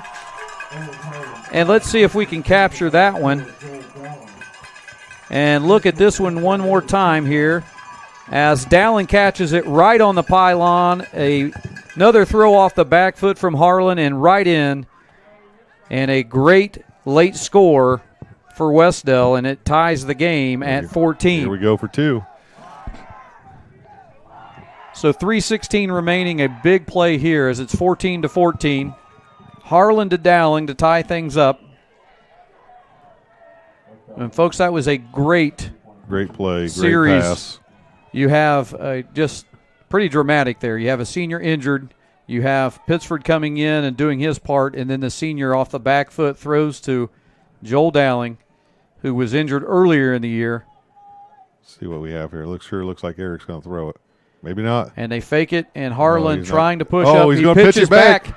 And now they throw up to. Oh, it's going to be incomplete. That's an incomplete, and almost made something happen out of absolutely nothing. You know what? You can't advance a 2-point conversion anyway, so why not? Yeah. I mean, Eric, I don't think that was a play. No, that was Eric not the play. Flipped it back to him, and I'm guessing the creativity involved there. That's playground football right yes. And the reason why that wasn't a play is Joel Dowling was not anywhere part of that. So if he had been, he would have been in a position. Jesus right there showed why he's a running back and not a quarterback. That is true. But either way, what a series, as we mentioned. Tie game. So here we go with 3:16 left, and we've talked about how Tri-Central, they're not necessarily known for running the quick offense. But all they need is they've tried the field goal before, and that's all they need right now. Now what do we do we've been doing this pooch kick. I'd almost say just stick with that and kick it over the top here, kick it to about the 20-yard line out of bounds. Now their coach could make us kick it again. Right. And just keep backing us up, but we've had trouble on our kickoff plays. Somebody is hurt that's usually used to being out there, I think. I'm going to tell you this much. I'm glad that Tony brings a lot of tape with him because he's gone through several roles tonight as working on some guys. He's got another guy over there. It looks like it might be Mason again. It looks like he's working on Mason Cox to get him back in. Although it doesn't look like he may be. His cleat is off, and he is getting some tape onto that leg. So here we go. See what we do. 3:16. It's an onside kick. They touched and there's it. A chance. Oh. I don't think we picked it up. Number 3 picked it up for them. They're fighting for it. They touched it. 5 touched it early. And as it's getting more competitive out here, the players are getting a little bit more chippy, but that's expected when it's 14-14 and it's the sectional. Fourth quarter, sectional's on the line here, so they're going to take over right at midfield. 3:13, ball's at the 50-yard line. Wes-Del's defense has shown that it can withstand this. It'll bend, but it won't break sometimes. What do they have? One timeout left, did we say? Both teams have one timeout remaining. Okay. So here we go. We got 50-yard line.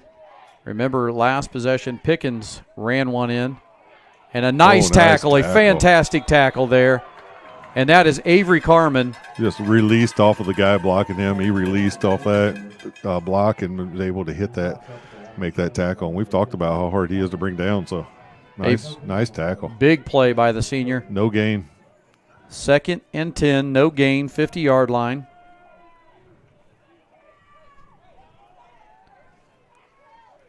And here we go. The Warrior defense trying to stand tall here and get this ball back. Another nice fantastic play. That time, Avery Carman stops him, and that's Eric Avery Lehman. And Eric Lehman, and both those guys are there. And Rail on both those carries met exactly in the same spot at the line of scrimmage. So now they're going to have to make a decision. Do they want to go against what their strength is and try to throw the ball right here? Because they have not shown a real comfort zone of throwing the football at all. So they've got 2 guys out here outside. We're giving them a little room.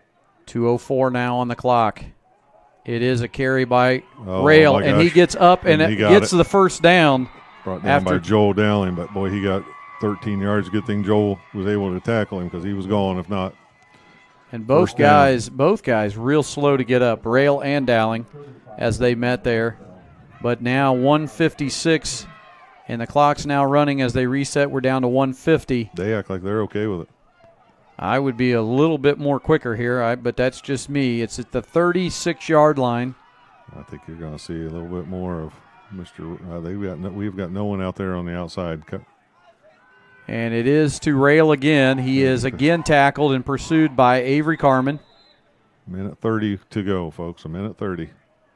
And so the clock is more so probably our friend here, if it will keep running, get us to a stop. I mean, their kicker's good, but their extra point didn't look great. So, yeah, he has a foot on him, but at least for kickoffs he does. But that's a tough kick right now. Well, not from here. Yeah, this is too far for high school. Almost under a minute. Oh, that's offsides. And it is. Flag is blown, and that's a great pickup there, Coach. 1:06 on the clock and a penalty. It'll be offsides on Tri-Central, and it will move them back. So it's going to be about third and back to the line of scrimmage, 3rd and 10. So, folks, if you're at home and minute 6 to go, you're getting some of the best football right now, right in your living room. Best football in our sectional for sure. That is for sure. It is the best game in week 1 of our sectional. As we mentioned, it was 35-0, and 63-0 in the other two games. Ball's away. Pickens is going to throw. And, that ball came out, and we didn't get it, but we did get the stop there. That's a 4th down. Is it? Or no, no, it's third down after the penalty. 3rd down, yes. 3rd and 11, 49 seconds left. That's just, I mean, I'm not trying to they say are anything not bad. That is throwing not the a ball. comfort zone for them throwing the ball. They want to give it to their big guys, and, hey, those big guys do a good job. They are not comfortable throwing it. I think if we're ready, we might be able to pick one off here. And I don't know if they will. I assume they will run here, even though there's not much time remaining. I don't. Nope, and no, it looks like Pickens is on the bootleg, looking to throw. He will not throw. He's going to be stopped in the backfield. A big stop. Run. The clock's continuing to run. And it is now 4th down, and they've called their final timeout on the far side, I believe. A.J. Nauman with a big tackle right there. So the timeout with 34 seconds left. A.J. Nauman with the finish on that pursuit tackle. And that play just took way too long to develop for them. They tried that fake bootleg and roll out. And it worked for the touchdown before, but Wes-Del was ready for it this time. We were right in pursuit, so he didn't have time. So with 34 seconds left, 4th and 11. You just don't want to give up anything too big, and they want to reset on the clock. Putting some time back on, it looks like. Those guys they're on it, I guess. Somebody 37. Somebody is supposed to be in charge of the clock, so I guess I 37 seconds. 4th down, 30 seconds. We have one timeout. That's their last, is that correct? They are out of timeouts. So they're going to have to pick up a 1st down and then clock it if they get a 1st down. If not, the clock will stop and come over to Wes-Del on downs. Again, one of the, if not the best game in the sectional right now. I would. It is 72-0 at the end of the Monroe Central Taylor game. It's a final 72-0. Okay.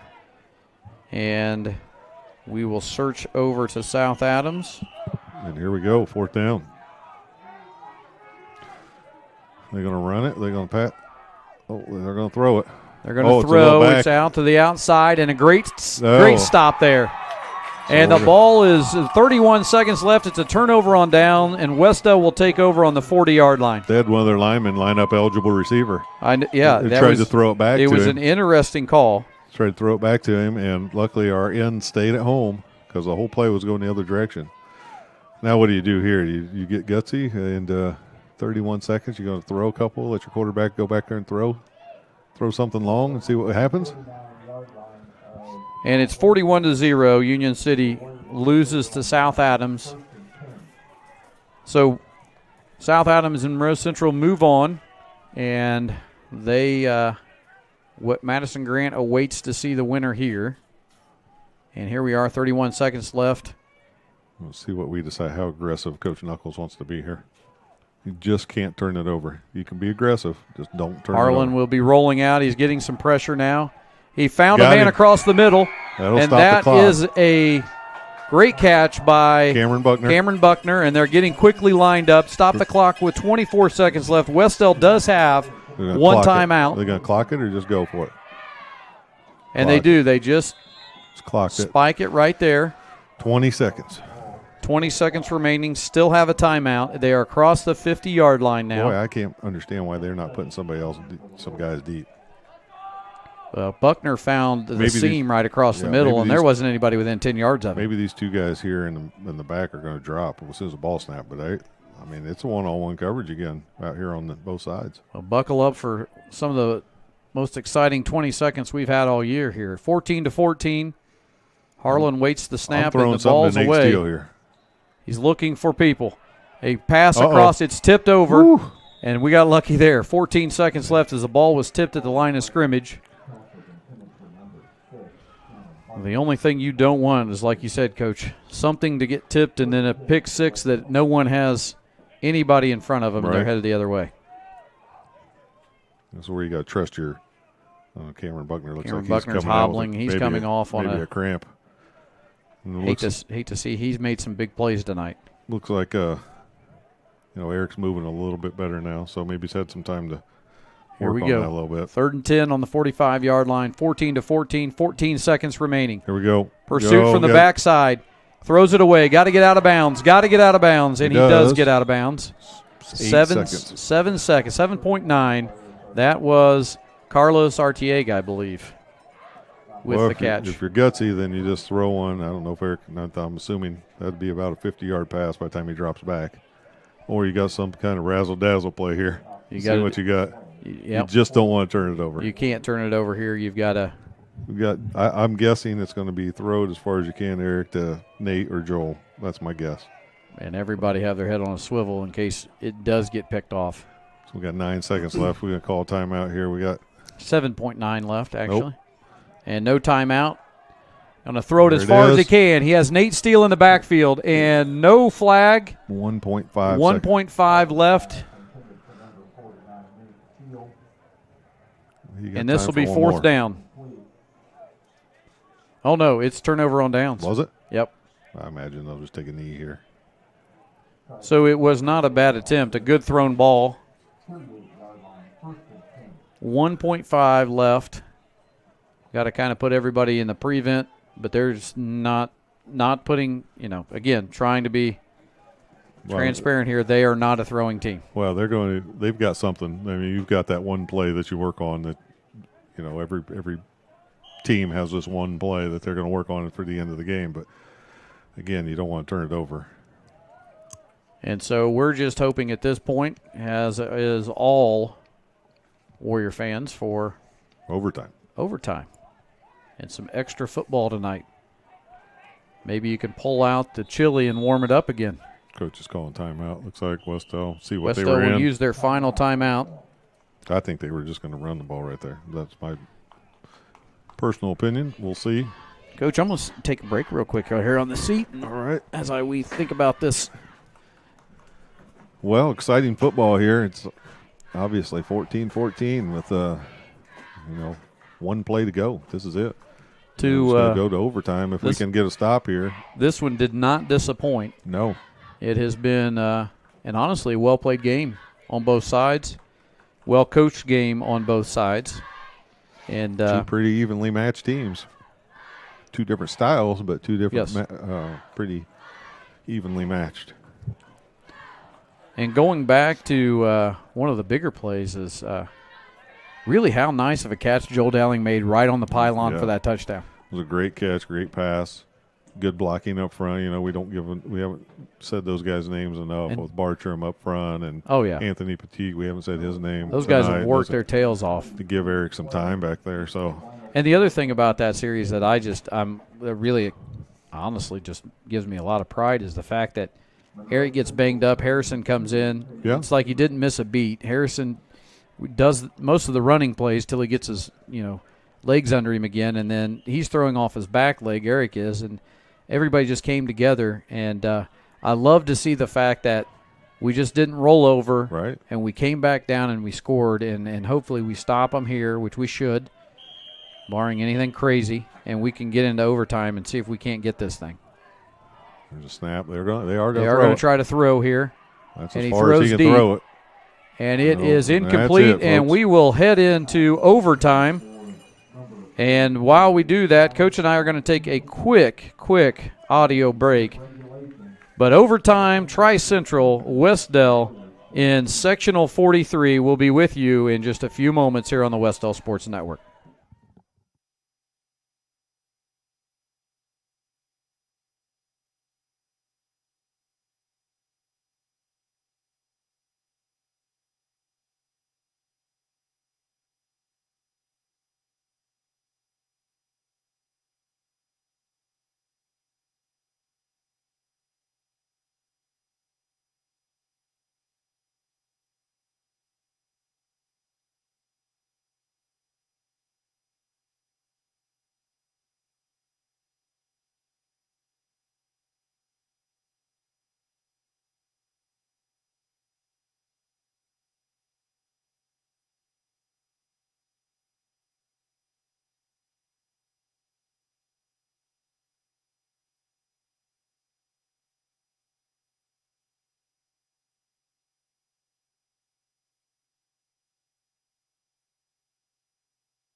And we're back here again. Overtime at Paul L. Parker Field, 14-14. Coaches are heading out right now. We'll do a coin flip, see who gets the ball. Whoever wins will get their option, whether they want to go first or second. I would always pick second. If I was the coach, I would want to know what the other team does, and that way know what we would have to match. So, here this coin flip will determine who gets to make that choice. And we always like to include, and I know we talked about it earlier, but Mary Helen put in here that she's so proud of the Wes-Del team and coaches, and she also wanted to say thanks to the guys in the booth bringing it to us. So I appreciate that. And Terry Bartram, he just dropped in there. Great job, all Warriors, team coaches, cheerleaders, support staff, and the broadcasters. Very proud to be a Warrior. Thank you for that, Terry, and we're very proud of the way these boys have played tonight. And we were just talking about how impressed and off the air and how we just really liked that we didn't, as we said earlier, roll over. We came right back down when we were backed against the wall. And literally for seniors, you're backed against the wall, and you say all the time, this is your moment. You need to step up, and they did. And they tied this thing up. And, the other thing about it is I love the creativity on that 2-point, because that 2-point conversion, when Eric spun around and flipped that back there, that takes some IQ and to make something out of nothing, and it almost worked. Yeah, that was playground football right there. Let's just keep this ball alive as long as we can. And that's some seniors understanding that we can't give up the 2-point conversion. So let's go ahead and Eric's trying to make something out of nothing when it started to break down there. It was a great drive, probably one of the best drives we've had all season, like you said, and nice catch, nice pass, no way to finish it off. And so now we got to figure out, right now we're trying to figure out if we're going to get the ball first or they are. Yeah, I was going to say that, I appreciate the extra time, but, Coach, we got a pizza waiting on us somewhere. Yeah. You need to tell Coach Hess, let's get this thing rolling. Yeah. I mean, the other thing we can be proud of is, boy, we're banged up right now. That's what I was just thinking. I was just getting ready to talk about that. The one guy I know who does not look like he's re-entering is going to be Mason Cox. He has his cleat off, and his leg is up. His helmet's off, and he's on the bench, literally on the bench. And I don't see him coming back in. However, Tony has put on about 4 or 5 rolls of tape on several of the other guys that can go, that have not been ruled, cannot go.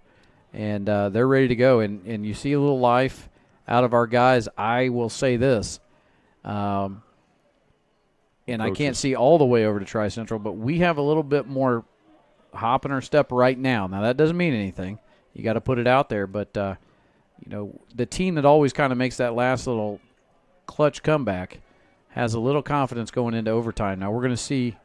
Did you see who gets it first? Looks like we are going to get the ball first, I think. So I don't know what that means because it's coaches that wins the toss, and I guess that's every coach's choice what they would choose to do.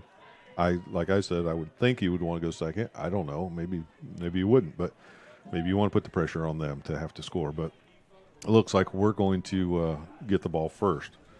So if we can score, then they have to match us with whatever we do. If they hold us, then they'll obviously if they hold us, then they'll get the ball. Coach Sims is actually going through the rules on the PA. Yeah, and the ball will be played. The whole half will be played, or the overtime will be played at this end of the field. Really?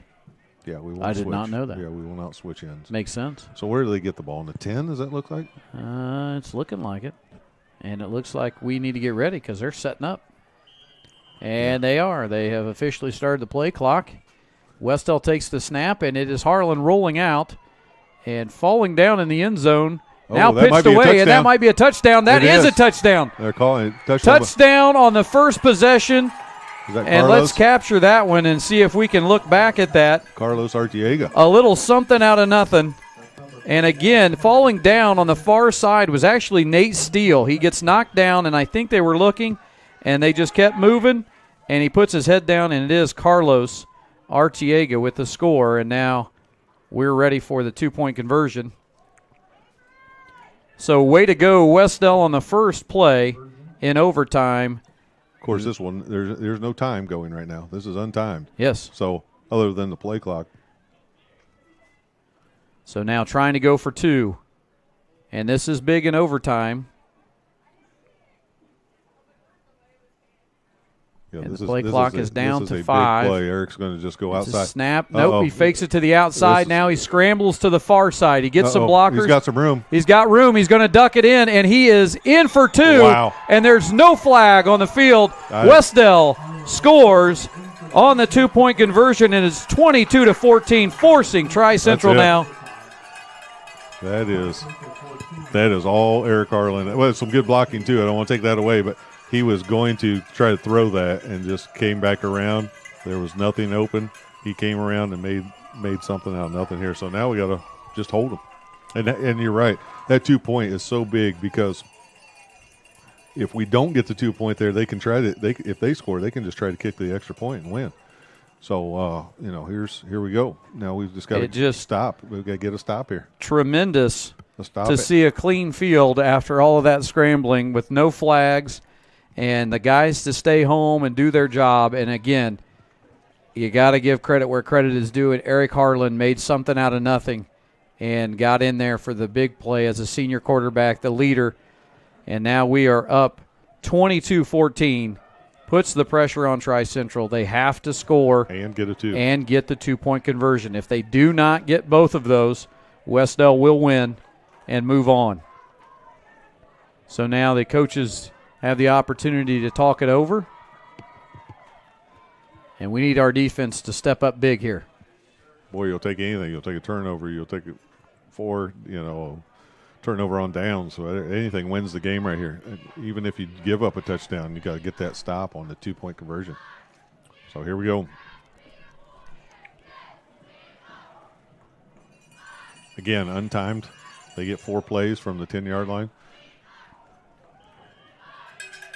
And I would imagine we're going to see some running. And here's the ball. It's handed off. Nice hit. And a great stop. Again, Avery Carmen, Eric Lehman up front there with the stop.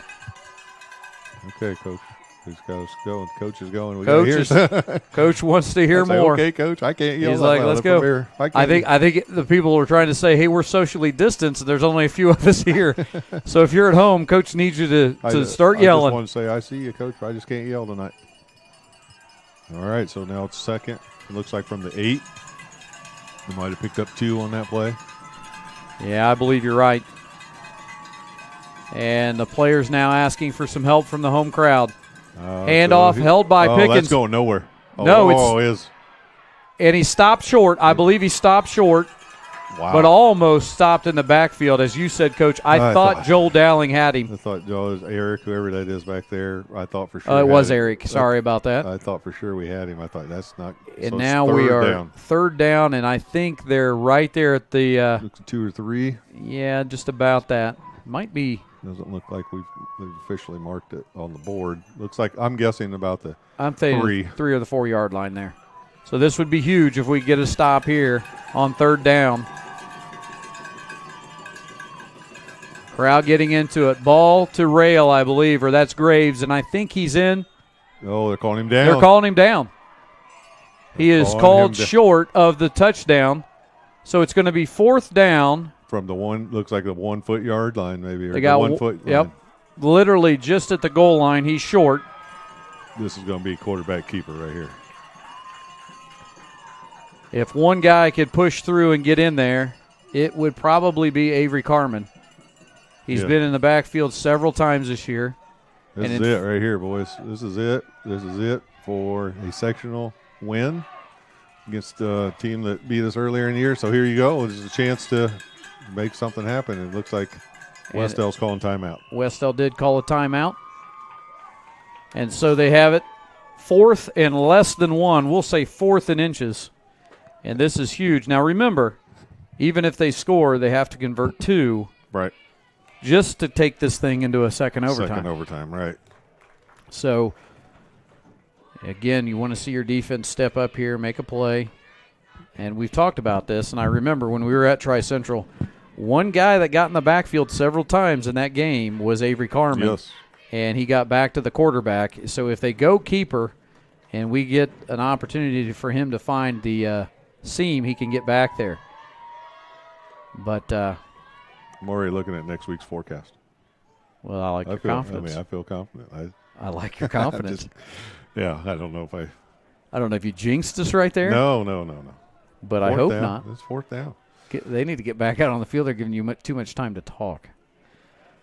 Well, I feel like, we're playing with a lot of confidence. We're playing with a lot of moxie right now, and we're going to even if they, like you said, the key here is it's not one stop here. It's they've got to score twice. They've got to score twice. We went to the same school. Moxie wasn't on our vocab list. Well, I'm a little older than you. Not a little. A decade. Well, here we go, folks. And this one's going to go because I think both teams used I think they have a timeout if they don't like it. And this is, as Coach said, this is a big one. If they score, they go for 2. They have to go for 2 after the score, but if we shut them down, we don't have to worry about it. Ball's away. That's a touchdown. And that is a touchdown. So they only had about 2 inches to go, and they get it. And that's okay. Now we've got to hold for 2 here. So now it's a little different. Now it's from the 2-yard line. They've got to score from back it up there, and it's a little different when you've got to go 2.5 yards than you do. So this is it right here. This is a big one. And again, a lot of credit due to Wes-Del for striking first and then also getting that 2-point conversion. Now I think what happens if they score here, let's just hope they don't, but I think what happens is then they get to go. We switch and reverse they would the go order. first, and then we switch the order. Here we go. Let's just hope we stop it here. Oh, I just pulled my. Buckle up, folks at home. Here it is. Pickens under center. Ball's away. It is to Rail, and Rail is through for the 2-point conversion. And we are going to a second overtime. Yeah, let's give Tri-Central credit. They had to do what they had to do right there, and that was score and get the 2-point conversion. And I will say that play right there was just run right behind our big guys, and either we're going to take this to overtime or they're going to beat us. But we're going to put our bigs against yours, and And again, we're a little banged up in some of those spots, but this game's not over. Now we go to another overtime. Yep. And now it's just like a new game. Every time we try to do this in overtime, and if we keep going back and forth, it'll just continue to be a new game. So cheerleaders are working a little overtime. The managers are working a little overtime. Everybody's working we're overtime. working a little overtime. Yeah. What was a short night it's turned into a longer one. That's all right, though. I'll take it. We will take it. You see the guys are talking about it down there. So now we just got scored on defense, and now we're going to have to go right back on defense again. That's tough. That's tough, yeah. Not only is it tough, you don't really – you get a little bit of a break in between. Longer than I would have thought, but you get a little bit of a break in between here. I don't know if that's I don't know if you're a certain amount of time you get between these or if that's official's discretion or what here. And I'm assuming you get a timeout each. I think they do. You get one timeout each overtime. Did you quit hitting my chair? Oh, sorry. If this goes to too many more overtimes, you're going to be doing this one. You're going to be doing this by yourself. Just want you to know. I don't know if I can. Well, I'm just saying that as long as it takes me to get to the bathroom and back. I realize that. You told me that off the air. Off the air, well over 15 minutes ago. You had to use the restroom. And now that I know it takes a little while here between overtimes, I should have went. You would have never made it. No, probably not. But not with those knees. And it is taking a while. It seems like a lot longer than a normal between quarter. I guess it's probably fair to let the coaches regroup and let the guys get some water here. I almost said a glass of water. Don't think they're passing out glasses of water down there. They shouldn't be. Doesn't seem safe. Not in today's world. Here we go. First and 10.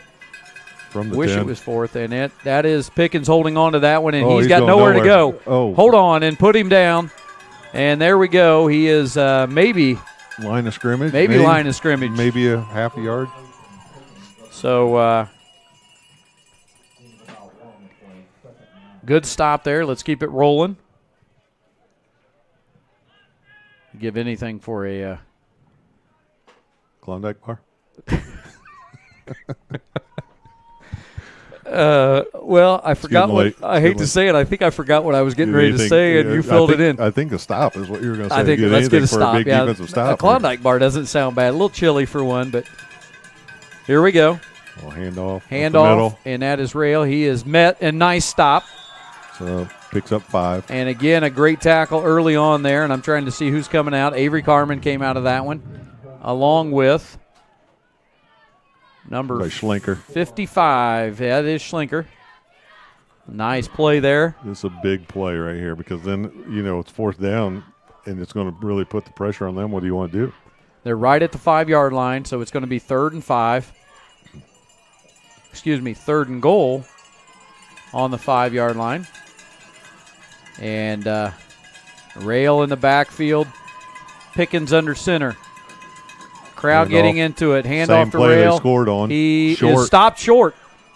He is stopped short. A great tackle. So it's going to be 4th and about a yard, similar, less than that even maybe. A great tackle, and I believe that was Eric Pettis. Look at him. They're going to go quick. This is going to be that quarterback keeper.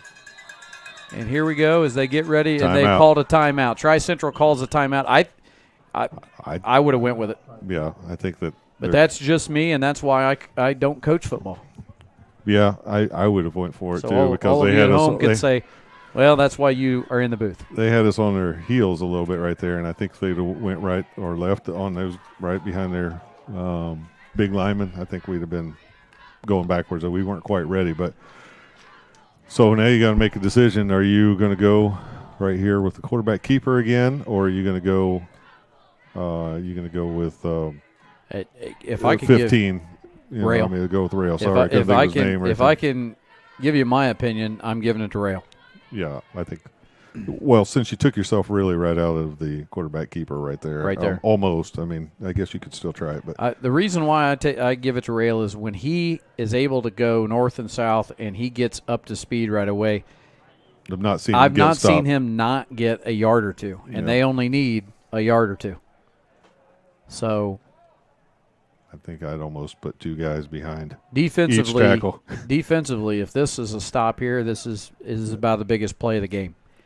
If you can make this stop, maybe right up there with Harlan coming in and hitting Dowling for that tying touchdown. But This is huge. This is huge. You get a stop right here, you can hit either him or Pickens in the backfield and finish this thing off. Going to have to get a little push up front here. So our defensive guys are going to have to make a push. Avery Carmen and those guys right there on the front. That's Avery Carmen and Schlinker and those guys. They've got to get a little bit of a push. Because I'm guessing they're going right behind that big. Look at those big tackles. Here it is. Pickens, the ball. Oh, he holds on to it. He is no signal yet, touchdown. And then there's a late signal. Yeah. I thought he was in. That's the right call. I thought he was in. But now they got a decision. They know we go for 2. So they've got to make that decision. Do they want to go for 2? Because if not, we're going to. So it is 28-22 now. They go for 1 and get it. That doesn't do them any good because we're going for 2. Yeah, we will not kick. If we do, it'll be the first time, and this whole side over here will many shocked people be shocked. We'll have some shocked. They're going to go for 2. No reason to not to. So last time it was just right up the gut. They spread us out a little bit. And now it's Graves and Rail in the backfield. Pickens under center. He has 2 options here. He holds it, and he kept it, and he is. They called him in. That touchdown. Last little push, I he thought was he in. Fumbled, but it must have crossed it. It doesn't. I guess once you cross the goal line, it doesn't matter. Yep. But and so now it's pressure. The reverse pressure. Yeah, pressure is on Wes-Del. Yep. And, it doesn't get any better than this on both sides of the ball. This is a great high school football game. Well, we could do this. Absolutely. So, Coach will talk it over, kind of get a little bit of time here in between. He'll set the ball on the 10-yard line again. We'll get 4 plays to try to score and get the 2-point conversion for a chance to go to that 3rd overtime. But Tri-Central and Wes-Del fans, getting your money's worth. You can get your money's worth, and you can hang your hat on the fact that by far the best game in the first week of the Sectional 43 was right here at Paul L. Parker Field between these 2 teams. Look, this one's going to hurt by whoever loses. This is going to be a tough one to take. Yeah. But I want to say both teams have laid it all out there. Oh, yeah. Either team, whoever both teams have had the leadership because you look at those 2 leaders on their side. There, Pickens and Rail are both seniors. Yeah. And they've worked their butts off. And you look at the seniors' leadership from Wes-Del with Harlan and Dowling. Nate Steele, and Avery Carmen. It's all. This is as good as it gets, folks. And we've still got a chance here to tie this thing up and send it to a 3rd overtime. So Wes-Del getting set. Play clock's running. It's down to 18. Harlan getting the group set. Now he's under center waiting on the snap. He gets it. He keeps it. Close. He's up the middle. He's going to pick up. A good pickup. And I think 5. he's about to the 5-yard line on the first snap. So it's going to be 2nd and 5. 2nd and goal from the 5. Nice blocking up front there by our big guys. Good job. Good job, line. And now Harlan looking for the play call. So this is going to be either the same thing we just saw right there, or it's going to be Eric's going to pump fake and he's going to have several receivers in the back. Well, they keep man coverage on his far side now, and here he comes. He's coming out. He's got to get rid of it. You got to throw it, Eric. He's got to get rid of it. You got to throw it, kid. And he throws it across. He's wide open. He dropped it. And an unbelievable block right here to get him open. And it was that Nate Steele? That was Nate that dropped it.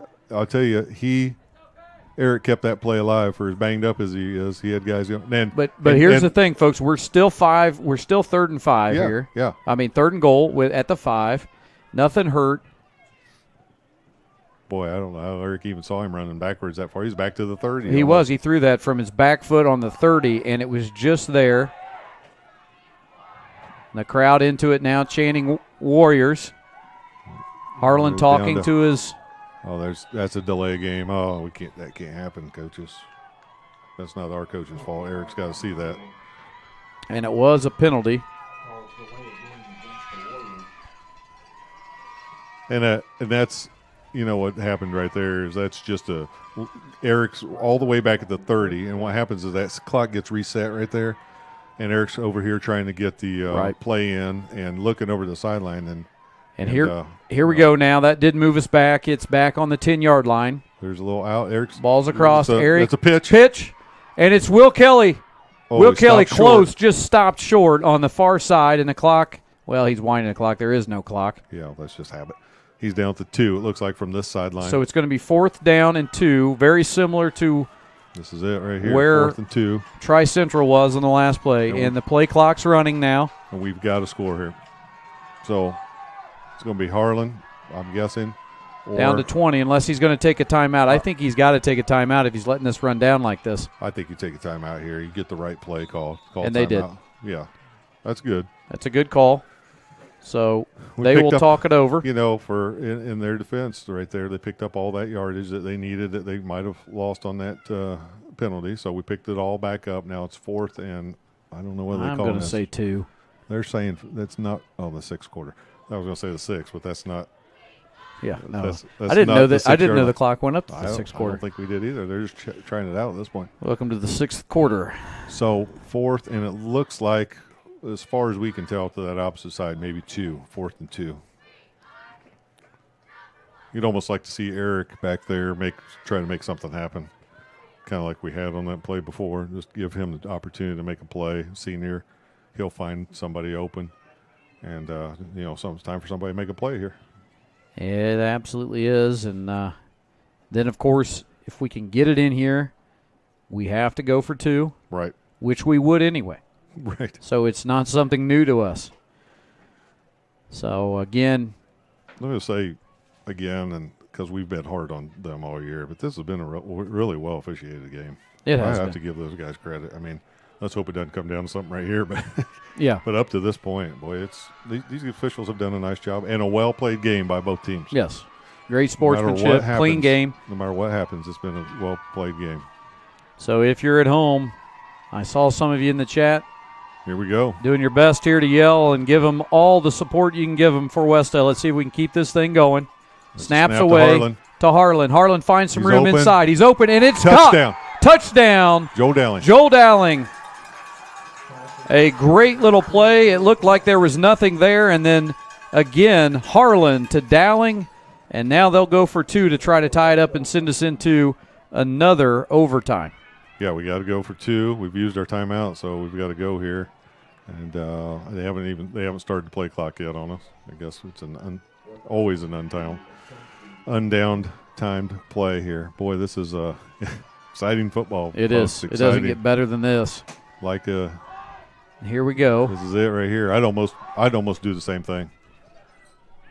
I'd almost run the same play, give Eric an opportunity to either run it in or make a play. Here we go. 6 on the play clock. Down to 3.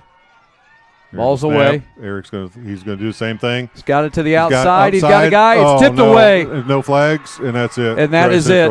It was tipped away at the end. Intended for Cameron Buckner, and he was open, and it's just a tough loss. And our kids are well-played game. Obviously are hurting, and here comes some of their players over. Number 15, who's that, Rail?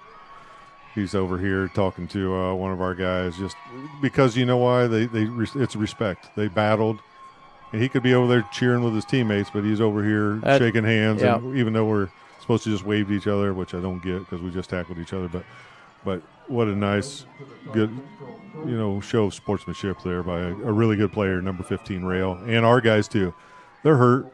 I said that before that overtime even started. Whoever loses is going to go home hurt tonight because tough game. Well-played game. Let's take another look at that last play there for the 2-point conversion. It was a good play. It was open. A great play by Tri-Central at the last minute to just knock it away. Just enough pressure on him there. And again, The nice thing you like to see there, as Coach mentioned, as soon as that play was over. There's Coach Hess and their coach out there. I just wanted to get that real quick out there, talking to each other. And then, we can go back to our kids again, but I just wanted to. I thought that was great to see both Holden coaches. Rail come over from Tri-Central as soon as that situation happened. There's both quarterbacks right there. I think that's both quarterbacks exchanging a hug and well played and talking. And Coach Hess now talking to their quarterback, and here comes their coach. And, Tri-Central has just been in our sectional basketball too and some other sports. And when we were there, we talked about how gracious, great hospitality they were. So here's what I want to talk about is it's heartbreaking to lose this way, but I'm going to compare it to the way we lost last year. I'm not going to get into the details. Right. But there's a lot more. Oh, yeah. Both teams controlled the ending of this year and this sectional game. And as you said, there's nothing that either team could be really upset about other than the fact that somebody had to lose. And you never want to see that. Yeah. But what a great ending to see. And I go back to this. As soon as that ball was thrown and it gets tipped away, Eric took 2 steps back and got down on one knee. He knew he's a senior, knew his year was over. And Holden Rail was turned and walked right back over to him and kneeled down with him. He's a senior. He knows. Then you saw Mason Pickens come back over and talk, and you saw our coaches talk. So as you just said, what a drastic comparison in the way one season ended last year that was really out of our control. We controlled tonight. I thought we played one of our better games, if not our best game of the season tonight. And even though you lose, Coach, as a coach, if you played as good as you can play, it doesn't always soften the blow, but it feels a little better to know that you put everything you had out there. No, what you're saying here is, we gave it everything we had. I'm not upset with your effort. I'm not upset with, here's the harsh reality, and this is why a lot of coaches like us that are old school coaches don't like participation trophies and all that stuff when you're little. When you play a sport, someone's going to win and someone's going to lose. Mm-hmm. You've got to be a gracious winner. You've got to be able to handle it when you lose. And sometimes it's nights like this that are extremely tough when you take a tough loss like this where it's right there and you feel like it's right in your hands. And boy, those are heartbreaking losses. You're talking to a guy who's been through several of them. So you feel for the kids as coaches. You feel for them because, first of all, you say bye to all those seniors. And it's their last game. And, boy, you come down to excitement, and then one play and your season's over. Mm-hmm. Or the buzzer sounds in basketball and the season's over. I mean, it's heartbreaking. It's a heartbreaking way to lose. It's a heartbreaking loss. But if you gave it everything you had and you put everything out on the line, you shake your teammates' hands, you shake your coach's hands, and as coaches, we just tell them how proud we are. It doesn't make it any easier. No. But you tell them how proud you are. You left it out there. And, you made the point a second ago. If you want to be playing your best at the end of the season. And I think we did. 2 of our last 3 coming into this game, had an opportunity to win this game, was right there. Nothing, I don't think it's anything we did to ourselves. I think it was just a team made a play. Somebody made a play for them. Right. We made some huge plays. Let's not forget about the huge plays we made to get to that point. Right. We made some huge plays. It kept making those plays, and Eric kept us alive, and those offensive linemen were blocking, and we were doing all the right things. It just comes down to sometimes you lose a heartbreaking game, and it hurts as a coach. It hurts as a player. I feel for the seniors. We talk about it in basketball all the time. You don't know what it's like to take the jersey off till the last time until you take the jersey off for the last time. And the other thing that I'm thinking about as I sit here is I talked to you about this summer. It's no secret that you and I are close and we talk a lot. And as superintendent, I was so worried about what the right choice was in reopening and figuring that out. But then after you reopen, you say, what's the best choice with sports? And we both, I don't know how many times we both sat down and said, what do you think's going to happen? Do you think we're going to have a season? I'm sitting here today, you're sitting here today, and those kids out there were able to play their entire, other than, a couple hiccups here and there, but for the most part, their entire football season in this COVID pandemic, and to finish it, even though we lost, and the way we finished it, the way we saw seniors, and you want to measure your seniors off of their last game. Right. And you can't get any better than it came down to one kid from Tri-Central getting his hand in there and knocking the ball away. Right. But you can't. They had the opportunity to give up when they were down 14-8, and they had 3/4 of the field to go, and they didn't give up, and they came all the way back, and they forced this into 2 overtimes. Right. And so, no, it never. All of us that have been there before as athletes know the sting of that final game. Sure. When it finally pours over you, that it's over. But for these seniors here, after what may have been thought of as we'll never get through the season because of a pandemic, and then we get through it, and then finally to play the way that they played, we've been to every game except for one. Right. And I think we just saw, honestly, the best football game we've played all year. Well, and I'll give you 2 examples. One, yeah, I think if you think this hurts really bad, think about not being able to play at all this year. Yes. What if we were not able to do this and not got any of our games? You know, I lost a bet saying I didn't think we'd get the whole season in. Right. The way things were starting at the beginning of the year. You bet that, but you were hoping you were wrong. I was hoping I was wrong. I said, I just don't think it'll happen because I didn't think they would let us. Right. I didn't think other people outside of here, outside in the community, or not our community, but just in general, would allow this all to happen. And luckily, I mean, I was happy to lose that bet, but I just didn't think we'd get the whole season in. You think that it hurts to not play, or it hurts to lose this last game, think about not playing at all. And here's the other thing. And some of these guys know that because some of them were involved in the spring sports. Yeah, and they watched some seniors. And they saw some seniors not get to put on a uniform and play. And the other thing I'll say is, you know, as crushing as it is, and this is not to take away from anybody else in our sectional, if you're a senior and you're losing your last game and it's 73-0, it's not sneaking up on you. Right. I mean, this was like I just said, we're excited. We just scored. All we got to do is get this last play, and it just didn't go our way. That's heartbreaking and crushing for an 17, 18-year-old senior. Yeah. I mean, that's just a tough loss, but, you know, look, I've lost 3 sectionals in a row by a point or 2 in a row, so I know what they're feeling. I know what it's like as a coach. I know what it's like as a player. I remember those days.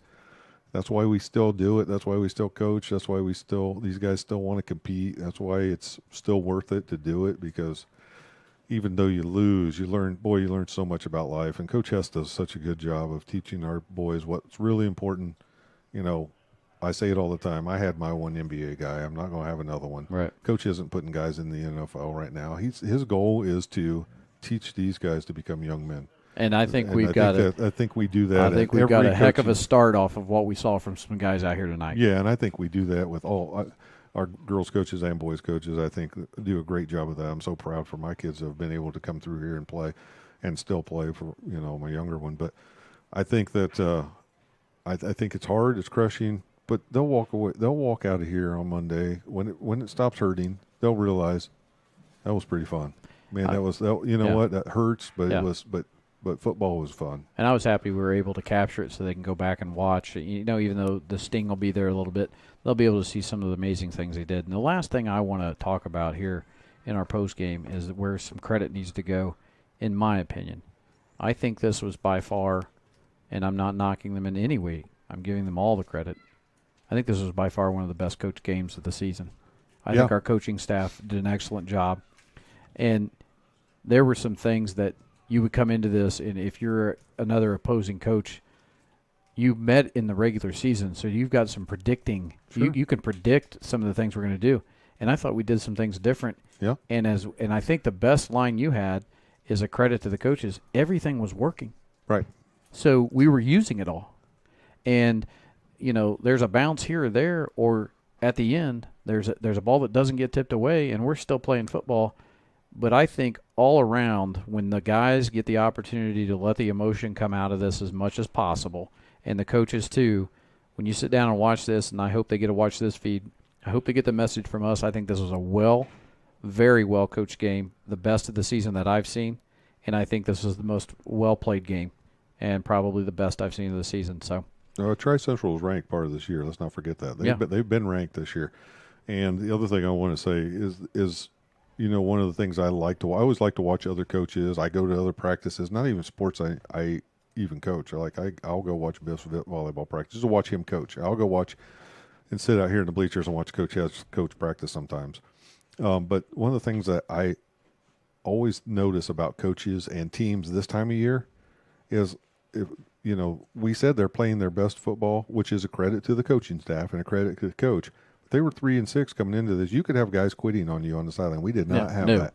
We had a complete buy-in. We had a game plan. We bought in. We played hard. We were right there, ready to win. It just didn't go our way. And you know what? I don't want a participation trophy. I want to play for those championships, and so do those boys. But when you don't win, it hurts, and that's okay. This isn't going to be the worst thing that happens in their life. No. Everybody's got some tough stuff. It's hard right now. It might be the worst thing that they're feeling in this month or this week or whatever. But this prepares you for. Sometimes it prepares you for great things, but it also prepares you for failures in life too. So proud of our boys, proud of our coaches. I'm gonna mention the seniors real quick. Yeah. We'll just read off our seniors that we have that we're losing. We have Joel Dowling, Eric Harlan, Jesus Cardoza, Carlos Artiega, Eric Pettis, Nate Steele, Avery Carmen, Eli Schlenker, Anthony Petit, Mason Cox, Xavier Snyder. We have Kayla Swope. She's our senior manager. And then our cheerleaders, who we'll get to see again during basketball, but this still their senior year. We have Madeline Hawkins, Leah Robinson, Avery Hudson Roberts, all seniors also. And then Ben Stoughton is our videographer, and Ben's a senior also. So it's never easy to say goodbye to those guys. It's one of the worst parts. I'll be honest with you. One of the worst parts of coaching is losing that last game and making cuts. Those are some of the worst parts about coaching. So this is going to be hard. It's hard for coaches. It's hard to move on. And, a small school like this, we break it down and we say family, and it truly is. Mm-hmm. It truly is. These kids are, we know what's going on. Everybody knows what's going on in each other's lives. And you watch them grow up from sixth graders. So, I've said it already, but I'm proud of them. I'm proud of the coaches. I'm proud of our coaching staff because I watched our coaches coach. I watched our kids play. We were well prepared. Somebody has to win. Someone has to lose. And tonight just wasn't our night. But, man, it wasn't because we didn't try hard, and it wasn't because we weren't prepared. Yep. I couldn't say it any better, Coach. So I also want to finish by saying I'm proud of the boys and proud of your effort, and you represented us in the best way possible, and you truly were warriors tonight. Coach, I want to make sure that I don't leave without saying we started this thing with you and I in week 2 after the Blackford game. We kind of ran with Blackford on that first one and had no idea what we were doing, had no experience in this whatsoever. What's the difference now? And there's not much difference now, but I want to say it has been an absolute joy, and I think this is something we hope to do in the future. We are not obviously going to be available during basketball season. No, you're on my coaching staff. I am on your coaching staff. I'm coaching, so that rules us out. So I don't know. There are some nights where I think maybe I'd do a better job if I just sit there. Maybe we just did that, but I just want to say I've thoroughly enjoyed being in the booth with you, traveling with you, and bringing these games to the fans that couldn't be there live. We would have been at Fremont had we had the chance to, so we would have not missed a single game. But I had 3 apple bushel baskets in my car. I know. Remember we were going to go get apples, and but I just want to tell everybody we've enjoyed the support. We're up over 200 subscribers. We're going to keep this rolling in the basketball season. Now, I don't want to say Coach and I won't be around. I have a feeling Coach and I are going to pick up some girls' basketball games. Yeah, that'd be fun. That'll be fun. But when we're doing boys' basketball games, we're going to have an alternate crew in here. We don't know who that is yet, but we definitely are talking to some people that will cover that. And then Coach and I will probably be back in the booth for baseball and maybe even a few softball games. Baseball and softball, yeah. We'll do at least several home games for sure. And so the Wes-Del Sport Network is going to be something that continues, folks. So make sure you hit that subscribe button and tell your friends whenever we can. We are going to bring you these sports as long and probably on into after the pandemic. This is going to be something when things get opened back up. We enjoy it. I've enjoyed my time with you. Yeah, it's been fun. We didn't really know what to expect. If people could see us before we go on air, they might not think we enjoyed it as much. And we got to make sure we say a shout out to our cameraman. Grayson's been here for a lot of our games. He has. He's helping us out and doing a great job.